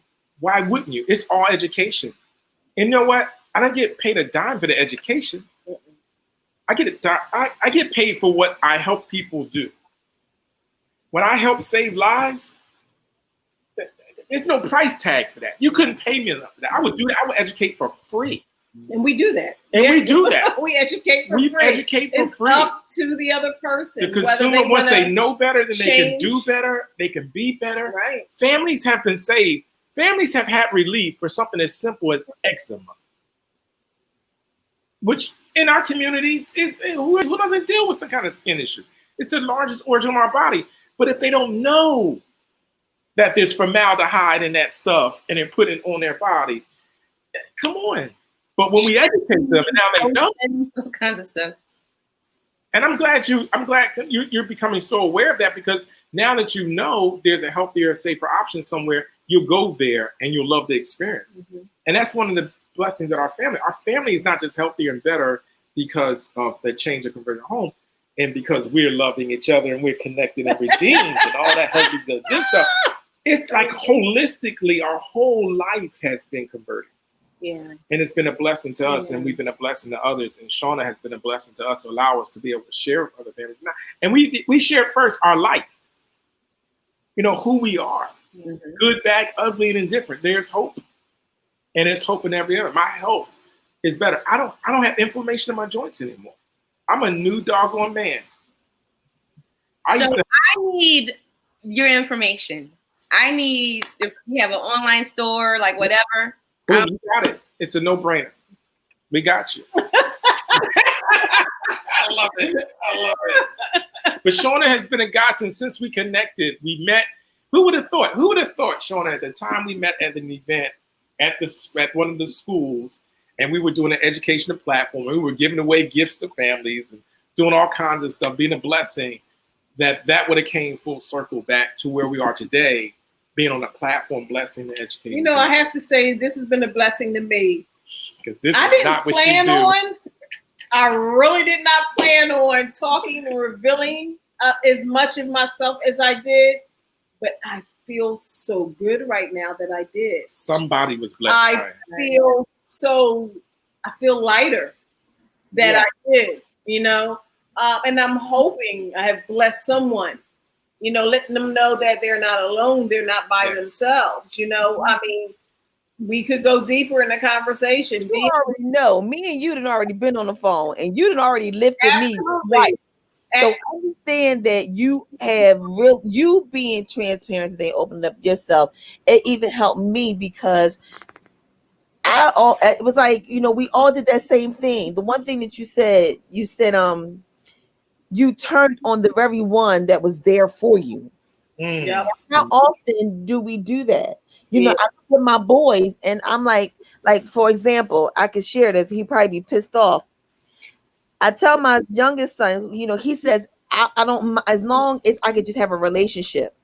I said, but you're worth how much he wants to give you for that relationship. Wow. Yes. Yeah. But for you to sit there and say that you're willing to sell yourself short, just to get that, I'm concerned and I'm nervous and I'm scared. And he said, why, Mom? Because you're just going to downplay him. I said, no, I'm not downplaying him, but I'm scared because that's the relationship you're going to walk into. Yes. Because you're going to get involved with somebody, or you're going to be not even involved with somebody, but through life. Yes. You're going to push past just to get past. And you're so much worth than the push. And I want you to understand that you as a man is worth more than that. Because if not, you're going to find that woman who's going to push you the wrong way. And that's not the way I've raised you. That's not the way we're supposed to be. That's not the way we're supposed to go. No. But because it's coming from me, he don't hear me. Right. So at first I sat there and was like, but to hear you say it today, it just let me know. Keep pushing them, keep getting them to understand what you're trying to say. But and also understanding that that's what we do. So don't take it personal. Right. Yeah. Right. Why you want to take a Happy Meal from McDonald's, but you want me to take you to Red Lobster? I don't understand. I don't understand. You are happy with a kids meal drink, but let me come on with a kids meal. You're gonna say you had more for a 3-liter drink, and have me turn my head around like the Exorcist and says, "Why are you in my pocketbook?"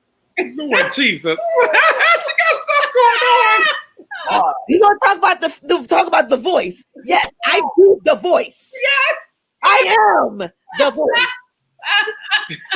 I do the voice, and when needed, I have the proper voice for every occasion. Man. Trust me when I tell you, I have that voice. Oh, this has been amazing. So let me guys. ask you a question. When we come off, because we gotta Zoom. You gotta go. So But wait. do you continue with Kim? Does Kim is continuing or what? Yeah, me and Kim. Yeah. I can come back and watch whatever y'all talk about. Okay, well, you can finish watching. We ain't gonna be long because we just gonna talk about y'all. That's all. We gonna talk about. I'm letting you know. We're Right gonna now, talk about how about you. we're gonna talk about how you need to do a segment just about the men about fear. Well, We let me gonna talk about you. tell you something. Plug. Let me give a shameless. No, not shameless plug. It's a proud plug because I have a man cave. A man cave started out with about 6, Here we go. and the That man man cave cave. has now have over 430 guys in the last 6 months. And when Wow. I say 400 men jump on there and are part of this, our private Facebook group called the Man Cave, and it's tied to our wellness platform because men need to be healthy physically, mentally, emotionally, and financially. And brothers are inviting other brothers and others. It's not just for color, right? It's every man, because they're raising families, women, children, and they need to be here longer, stronger. And when we open up this Man Cave, I'm gonna tell you who birthed it. Who birthed it in us? A woman. Me and Well, my that woman happened to be named Abby. no. It wasn't me. It wasn't me. She birthed it in us. She said, "Guys, you got to start something for men." So let me And tell you. it has become a blessing. Every Saturday Yes. at 12 noon, we go live in the Man Cave, and dudes come on there and they celebrate being there. We drop stuff that only men can talk about, and it Yeah. sets men Women free. are not allowed on this We do platform. bring guest women speakers in there just recently that's blessing the guys. Yeah. But let me tell you something, and I'm so proud of this guy right there for this. God. It started, the woman that suggested, that they started, and it was basically because she had, in this business, she had business partners that were working with her, but their husbands weren't involved, weren't connected or involved. And we all would love our husbands to be involved in what we're doing. So they started it. And like he said, it was 6 men that started it. And right now I'm loving it because for almost every woman that is in this whole wellness project, there's a man attached to that supporting We his show 'em how to support significant her. other. There are over 400 guys in it, and I'm watching it grow, and I'm freaking so Listen. proud of this guy. And it is so amazing. I mean, and it's nothing but support here, and I love that. I So love it. if you're a guy and you're watching, you say, "Yo, I need to know more about the Man Cave," just DM me and say Man Cave. I'll connect with you. You can jump with us on Saturday on the Zoom. And I see Ed Esters. He says, Ed, that's my dude, Ed. And Woo, what's up, Ed? so, oh God, where's the keys? So, yes, definitely. It's ironic that you said that because we trying to get together the brother lineup here on the No BS Duo show. But not only that, you made a valuable point.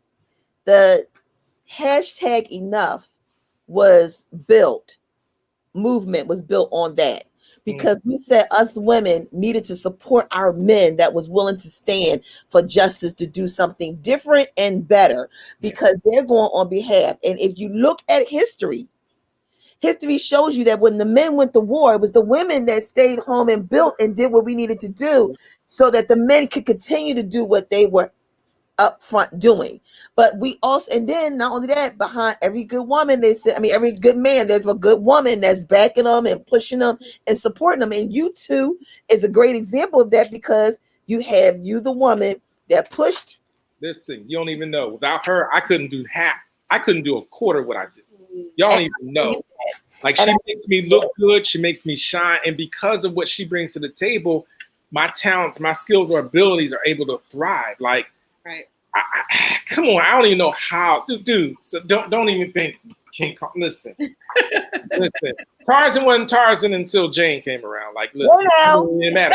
It's the way it is. And Michelle and Obama, I'm gonna tell you right now, there are couples you can look at it and you will look at the dynamic of why God gave man woman.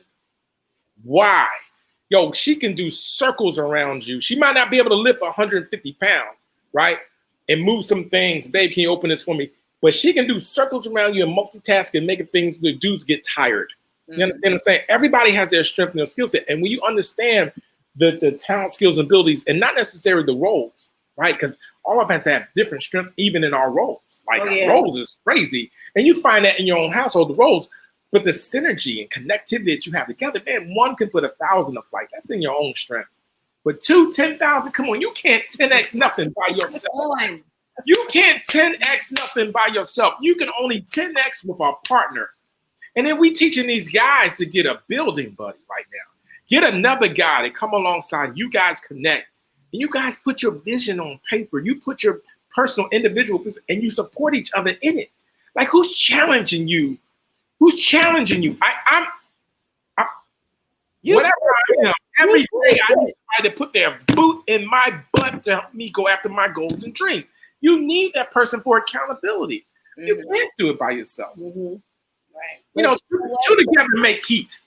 One by himself can't make no heat. You can rub your hands, but that ain't gonna get you hot. Anyway, I'm going on a whole nother topic. But I hear you. it takes two to make a thing go right. Come on, y'all know all the songs. But you know what? But like you said earlier, it's that fear that they have to get over. That fear, that mountain. Everybody think that the mountain is Wednesday's hump. That's not the mountain. It's a bigger mountain called fear. Yes. And once you get over fear because of hurt, that fear tried to kill me, cripple me. Look, people wouldn't believe. People look at me and will wonder, why do I still have a heart after what I've been through? Right. Come on, man. After what I've been through, Abby, talk about being angry. I could.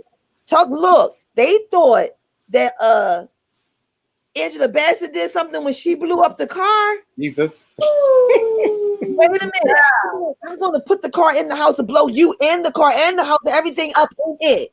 And I'm going to stand there and I'm going to wait with my hands crossed, or better yet, in my chair with my legs crossed and wait for the cops to come. And I'm going to say, yeah, I did it.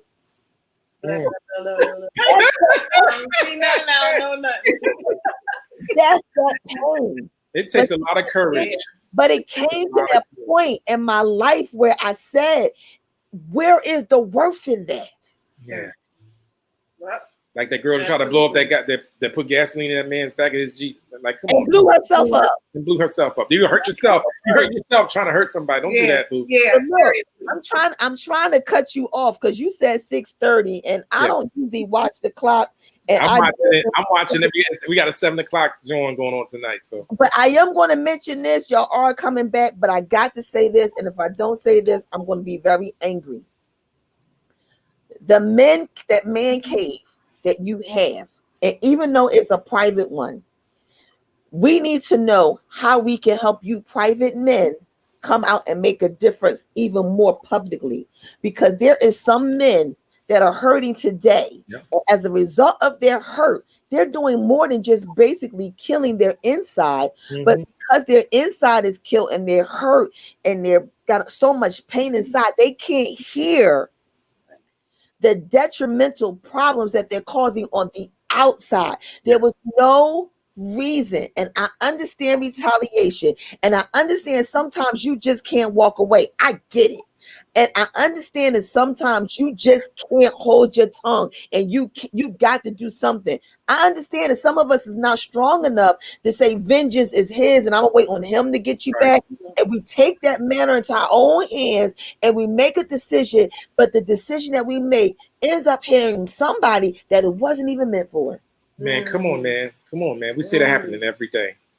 There was no reason why another mother got to cry about her baby that took 9 months to come out, but only took 9 seconds to lose. Because of a stray bullet or somebody's anger or misdirected energy. We got to find a way, because I wrote a post and I said it, and Kim has said it. We've all said it. We've said it for weeks and months and days and minutes. It makes no sense that I can stand up and I can fight and protest and holler that my life mattered to the other side. But here I got my side. I got to look at you and tell you that my life matters to you too. Right. Right. I understand you're hurting. The black on black crime is crazy. Jesus. Like, But you know what? My niece said it even better. She said it's not even the fact that it's about black on black crime. It's the fact of you're fighting for something. hmm, And it just happens to be that it's the black people that's fighting because we've always had to fight. Always. yeah, I always have to fight. And now you feel as though that's the only way you're going to get what you got to get. And then you end up turning it back on yourself and making matters even worse.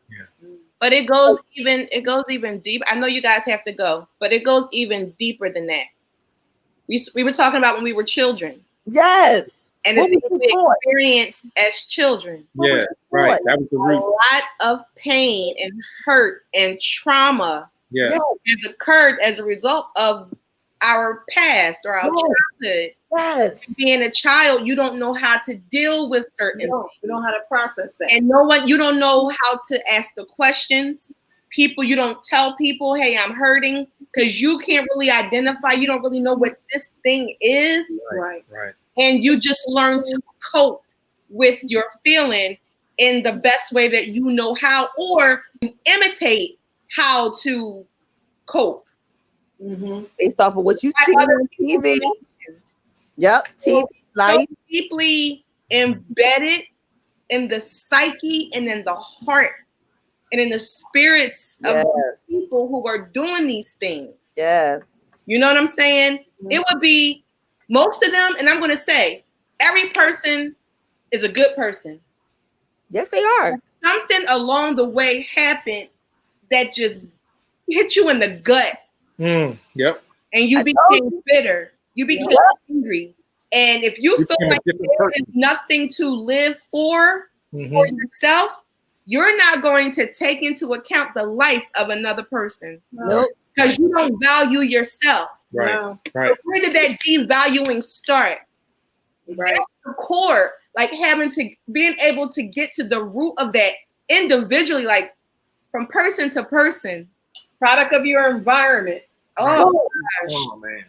So that's why we're gonna need you, Troy, to come back and maybe a couple of you and your men from the crew, and you guys can come in and we can have a special night and you guys can just go in and because other men pride is in the way, they're not going to openly come out and say. So just prayerfully, somebody will see this platform and they'll share this platform that night that y'all going in, and they may join in.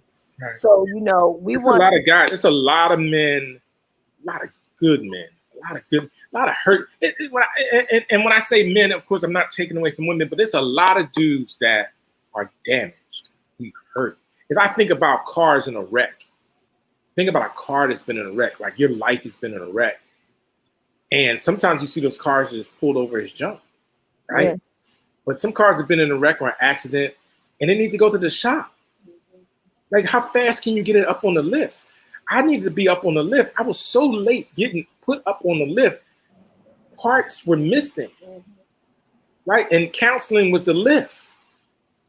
And it has to be ongoing at some point for some people. But many of us have been in a wreck in our lives and we need help. You need to get your alignment back. You need to rotate your tires. You need to flush and fill. You need to tune up. You need all that stuff. We need to get healthy in our personal health. and they need to Mental know health, that they need it. our mind health. We need help. And people, as a people, unfortunately, we don't. My daughter goes to counseling. And I'm so grateful that she does. Because she said that she takes care of her counseling. She's just to keep her mental, her emotional, her spiritual set. Mm-hmm. And I thank God that I was humbled enough to do it because she was able to follow suit. Yes. You got to be the example with your kids. But your kids have to be able to have no fear to go and do for their own health. Dude, I told my daughters I'm a Marine. I'm crazy, just like any other crazy Marine. If you know them, All Marines are crazy. just Y'all know to be crazy. you just said about dudes doing things out of somebody retaliation. My kids already know I will be in an orange jumpsuit. Yes, I did it. Oh, you be like me, sitting on Listen, with my legs crossed and my high heel shoes. and I know my God, and And vengeance is his, said the Lord. But thank you, Jesus. I can cover them every day. The angels surround about them, keep them safe. Yes. Beyond measure.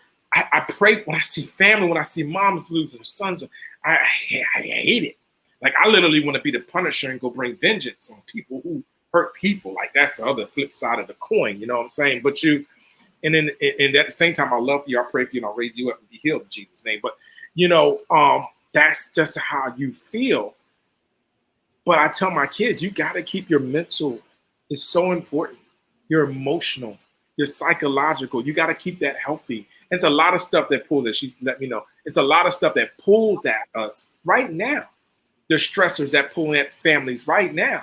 Yeah. Through this pandemic, it's been overwhelming for people. And it's not over. So we have to be the servants that reach out and help other families. We have to be selfless sometimes to reach out. I no braggabots, but somebody had a need today. And I went ahead and took care of them for that family. We have to be that. We have to be that community. We can't just be it because we want to pray or whatever. And that's proper. But sometimes you can do something. Yep.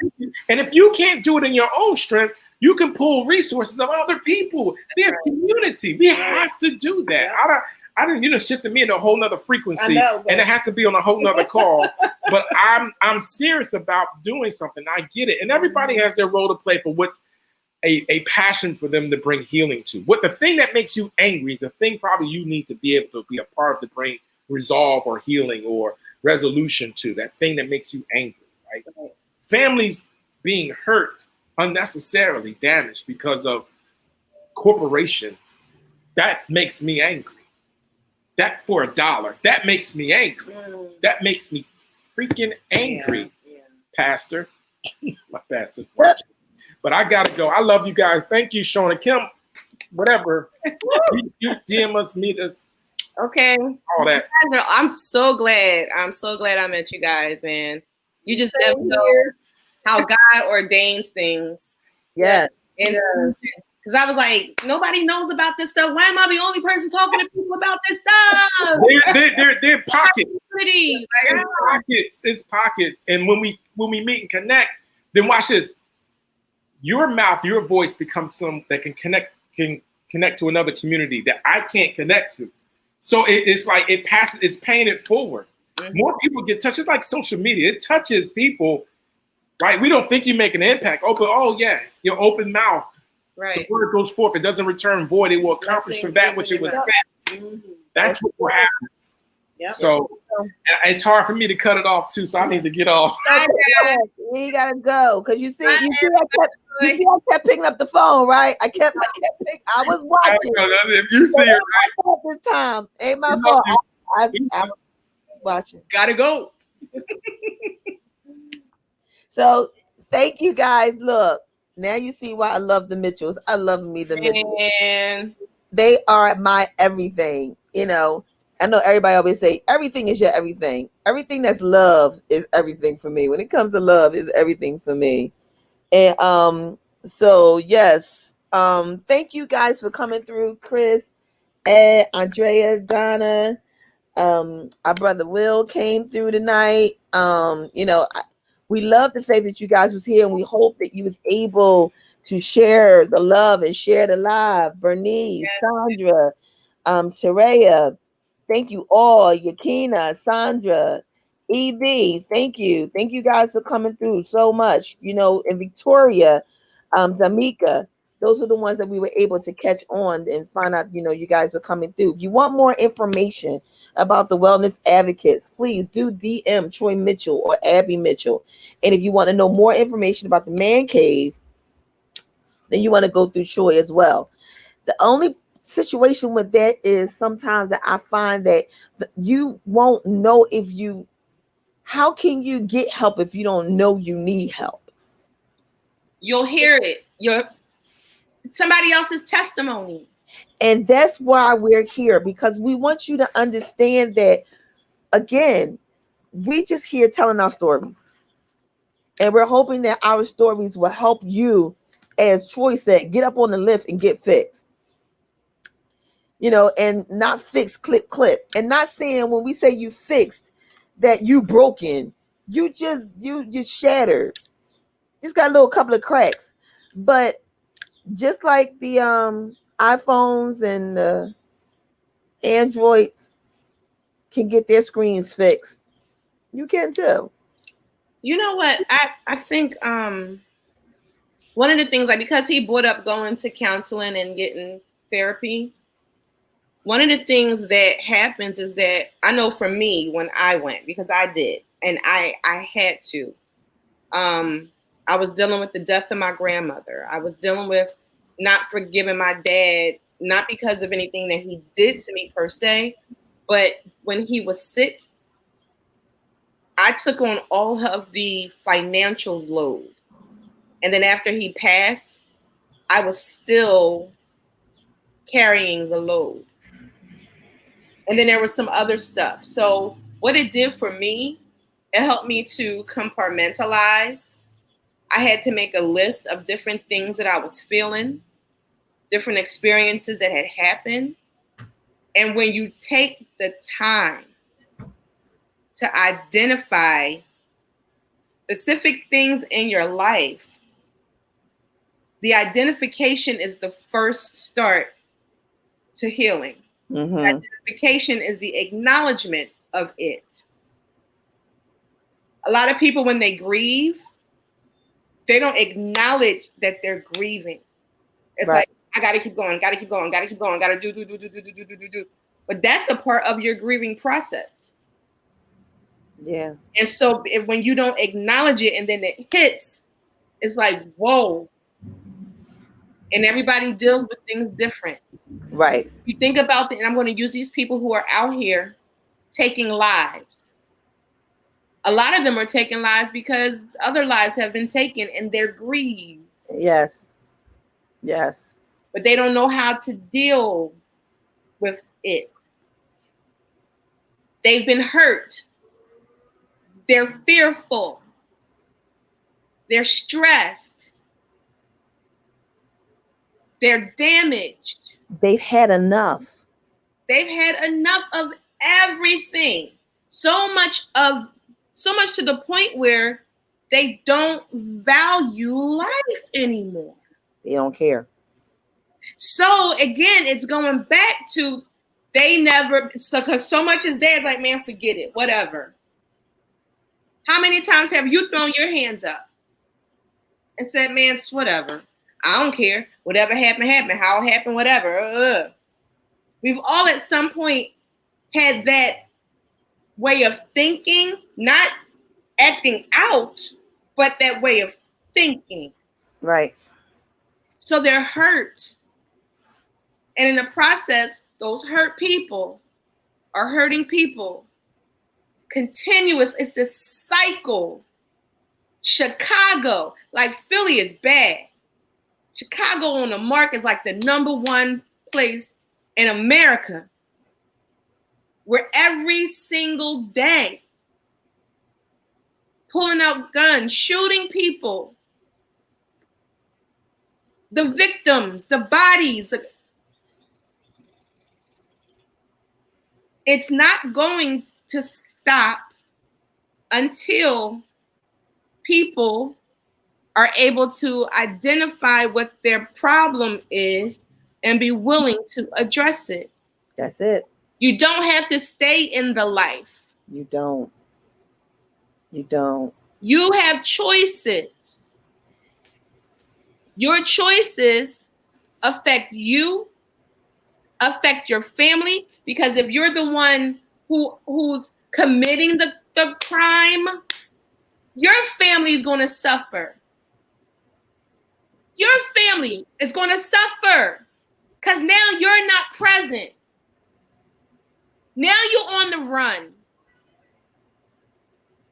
Now you're in jail, or now you're dead.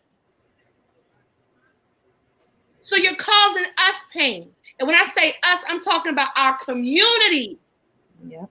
our family.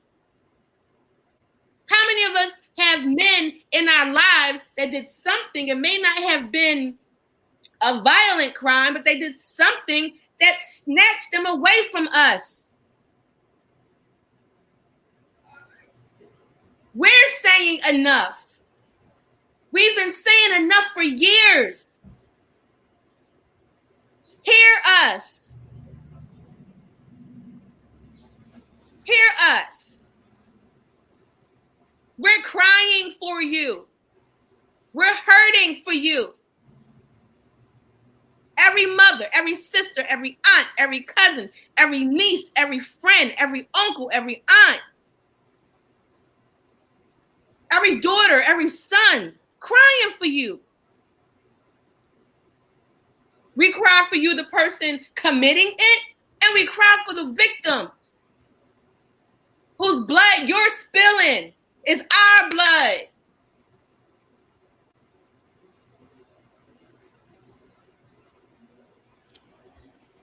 I have nothing. That's my heart. That's I my had heart. something so heartfelt today that hurt me, and out of the box, I spoke it. Some of you are not going to like what I say, so I'm warning you now. You're not going to like what I'm going to say.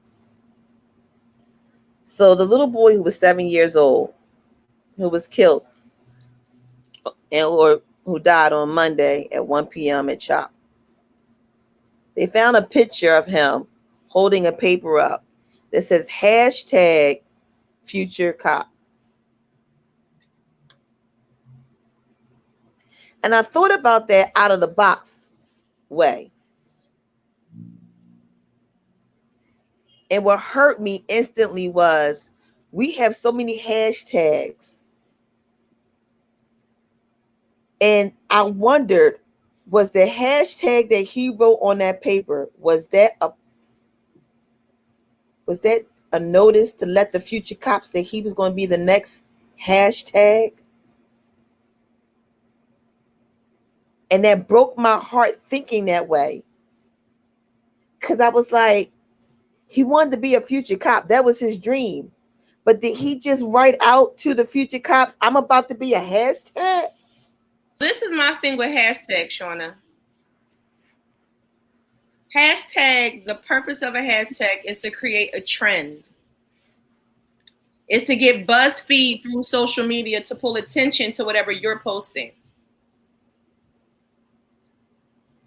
Hashtags have not changed the lives of those people or families who've been impacted. Nope. We need more than hashtags. Yes, we do. Being present, talking to people. If you are somebody and you know that your somebody has done something, stop holding them. Stop hiding them. Stop. Turn them in. Stop hashtagging. Talk to them. Let them know how they're making you feel. Let them know the stress they're putting on you. It's nothing worse than seeing a mother become the person that pulled the trigger. It's nothing worse than being the mother of the person who the trigger was pulled on. I understand we're all hurting in this life. And I understand we feel as though I've had enough and it's time for me to take matters into my own hands. But right now, this is not the time. This is healing time. And I know this segment was about marriages, seeking, and singles. But this also ties into that because of the mere fact of, because we don't know the definition of things, and we don't know how we're supposed to do things in life, is the reason why we end up where we are at in life.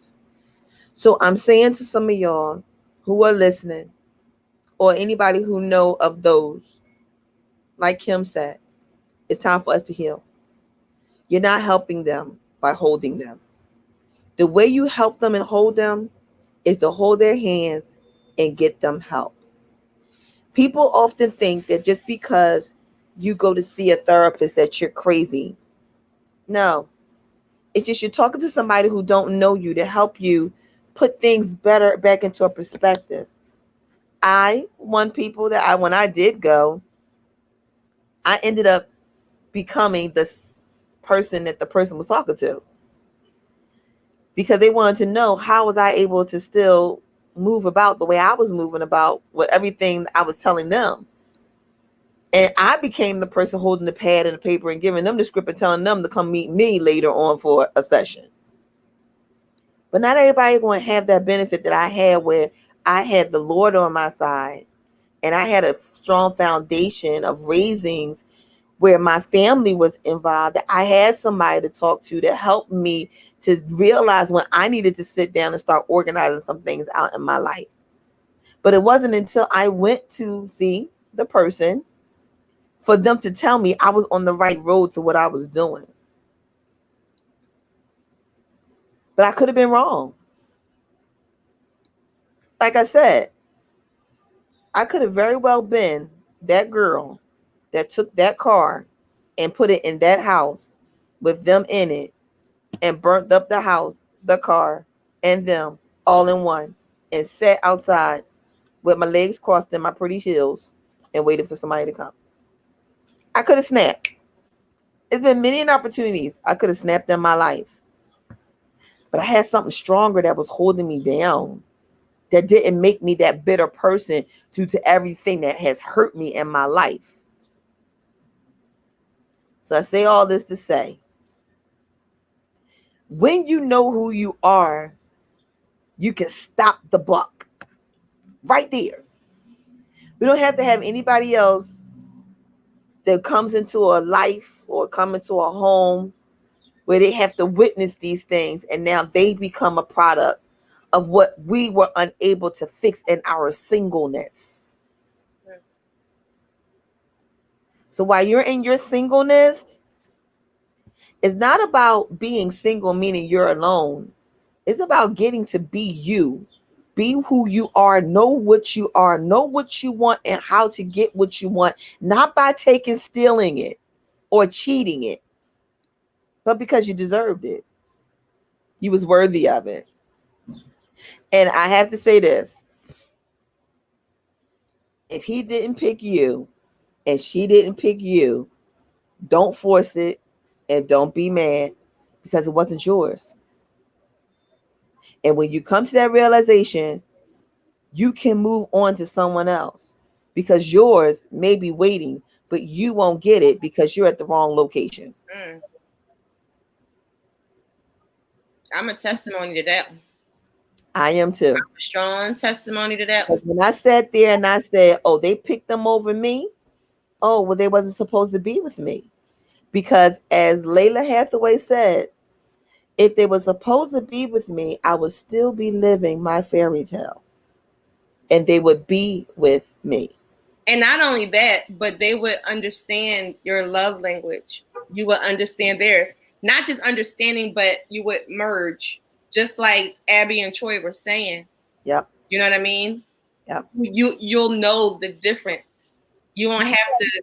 There's not a lot of try. Nope. It's just doing it. This is who you are. Being. You elevate you. You elevate them. You grow together. You push each other. You still go through the fire with some stuff. Definitely. Because you're two individual people. Definitely. But every day, every year, you're growing together and you're seeing each other's flowers unfold. But these two beautiful flowers intertwined. But you said it. Two. Not everybody else. If you're still greedy and you're still needy, you can't be two. Yep. Again, you'll learn that in your singleness. So all you single people who's waiting to be or seeking to be, enjoy your singleness, as they said. I can understand it better now. Because I don't want to be that broken person going into a relationship, breaking somebody else and hurting somebody else, and then becoming a repeated offender. And be careful of the word seeker. Because you won't have to find it. It will you won't have to go looking for it. It will present itself So in your singleness, you're working on you to prepare. You don't have to go chasing after this one. No, that's not your job. Nope. Your job is to work on you. It will see you. It will see you, not seek you, but see you, and you will see it, not seek it. You'll see it. And the reason why you would know you would see it is because you know who you are, you know what you deserve and your worth. You are going to know what it is. But know that person is not going to be perfect. Don't look for it. So pull back some of those expectations and allow them to be their authentic selves. Because guess what? You're not perfect either. You got flaws. That's all I'm saying. And that's all I'm saying. Woo! This segment was hot, honey. I like that. This segment was hot. And so y'all already know a part 2 is coming. We already know. Part 2 is coming. Well, this has been awesome. I am so glad we had this time together. I'm so glad we had this time together. So fluid. And we had 2 days together, didn't we? Yeah, man. Yeah, man. So, are we getting some clams and crabs this weekend? Are we going to get some? I don't eat clams. I eat mussels. Oh, yeah. I keep seeing that, don't I? But I know what they taste like. Muscle mania with Mo. Listen, tell you something. I will gladly. I think we're going to have to go get some mussels this weekend. $15 a platter, right? I don't care what it is. It could be $50. Maybe I might buy my mom some crabs. And everybody's sitting there wondering, well, what we talking about? The flavor on the crabs were good. My mom, like, she clowns me all the time because I'm like a kid. You put it in front of me, I'm like, how do you do what you do? Look, but you give me some Alaskan king crab legs or something that's I can just go. Yeah, I'm all in with that one. But I think, did you see? Mo was hooking me up that way. Did you notice that? He was breaking them off for me and I was going in. But that was his doing. I already put my disclaimer out. I was like, yo, you got to break these up for me. I want them, but you got to break them up for me. And it was I ain't never seen it not so hard to break. It was so easy to break and the meat was just like, and the juice was like. And if y'all wondering what we're talking about, y'all gotta go to Mo's. Gotta go to Mo's. Not that one. Not that Mo's. Not that one. This is M-O. Not Modell's, but Mo. He does it on Saturdays and Sundays. He starts at 1 o'clock and he goes until he's sold out. And that's down there by Penrose Diner if you're in Philadelphia. So if you know anything about Penrose Diner, he's in the middle of the block. 2057 Penrose Avenue. 2057 Penrose. And if you need more information, you already know. DM me or Kim. We'll tell you. Or better yet, we'll show you. So, if you don't take what we take, you have no one else to blame but you. So, as we adjust our crowns, not that anything was too detrimental that we couldn't fix it. We just needed to adjust it so that we can keep walking this lovely road called life the way we do. And you know what? You can make it. Yes, you can. Can they make it, Kim? Yeah. They can make it. They not just can make it, they are making it. Yes, you are. And if somebody tells you differently, you tell them that Kim and Shawana from the Sister Chat told you. There's nothing in this world that can keep you from your purpose. Achieving what you set your mind to do. Availability is within your reach and strength. So on this note, me and Kim want to say bye-bye. You can make it. You can make it.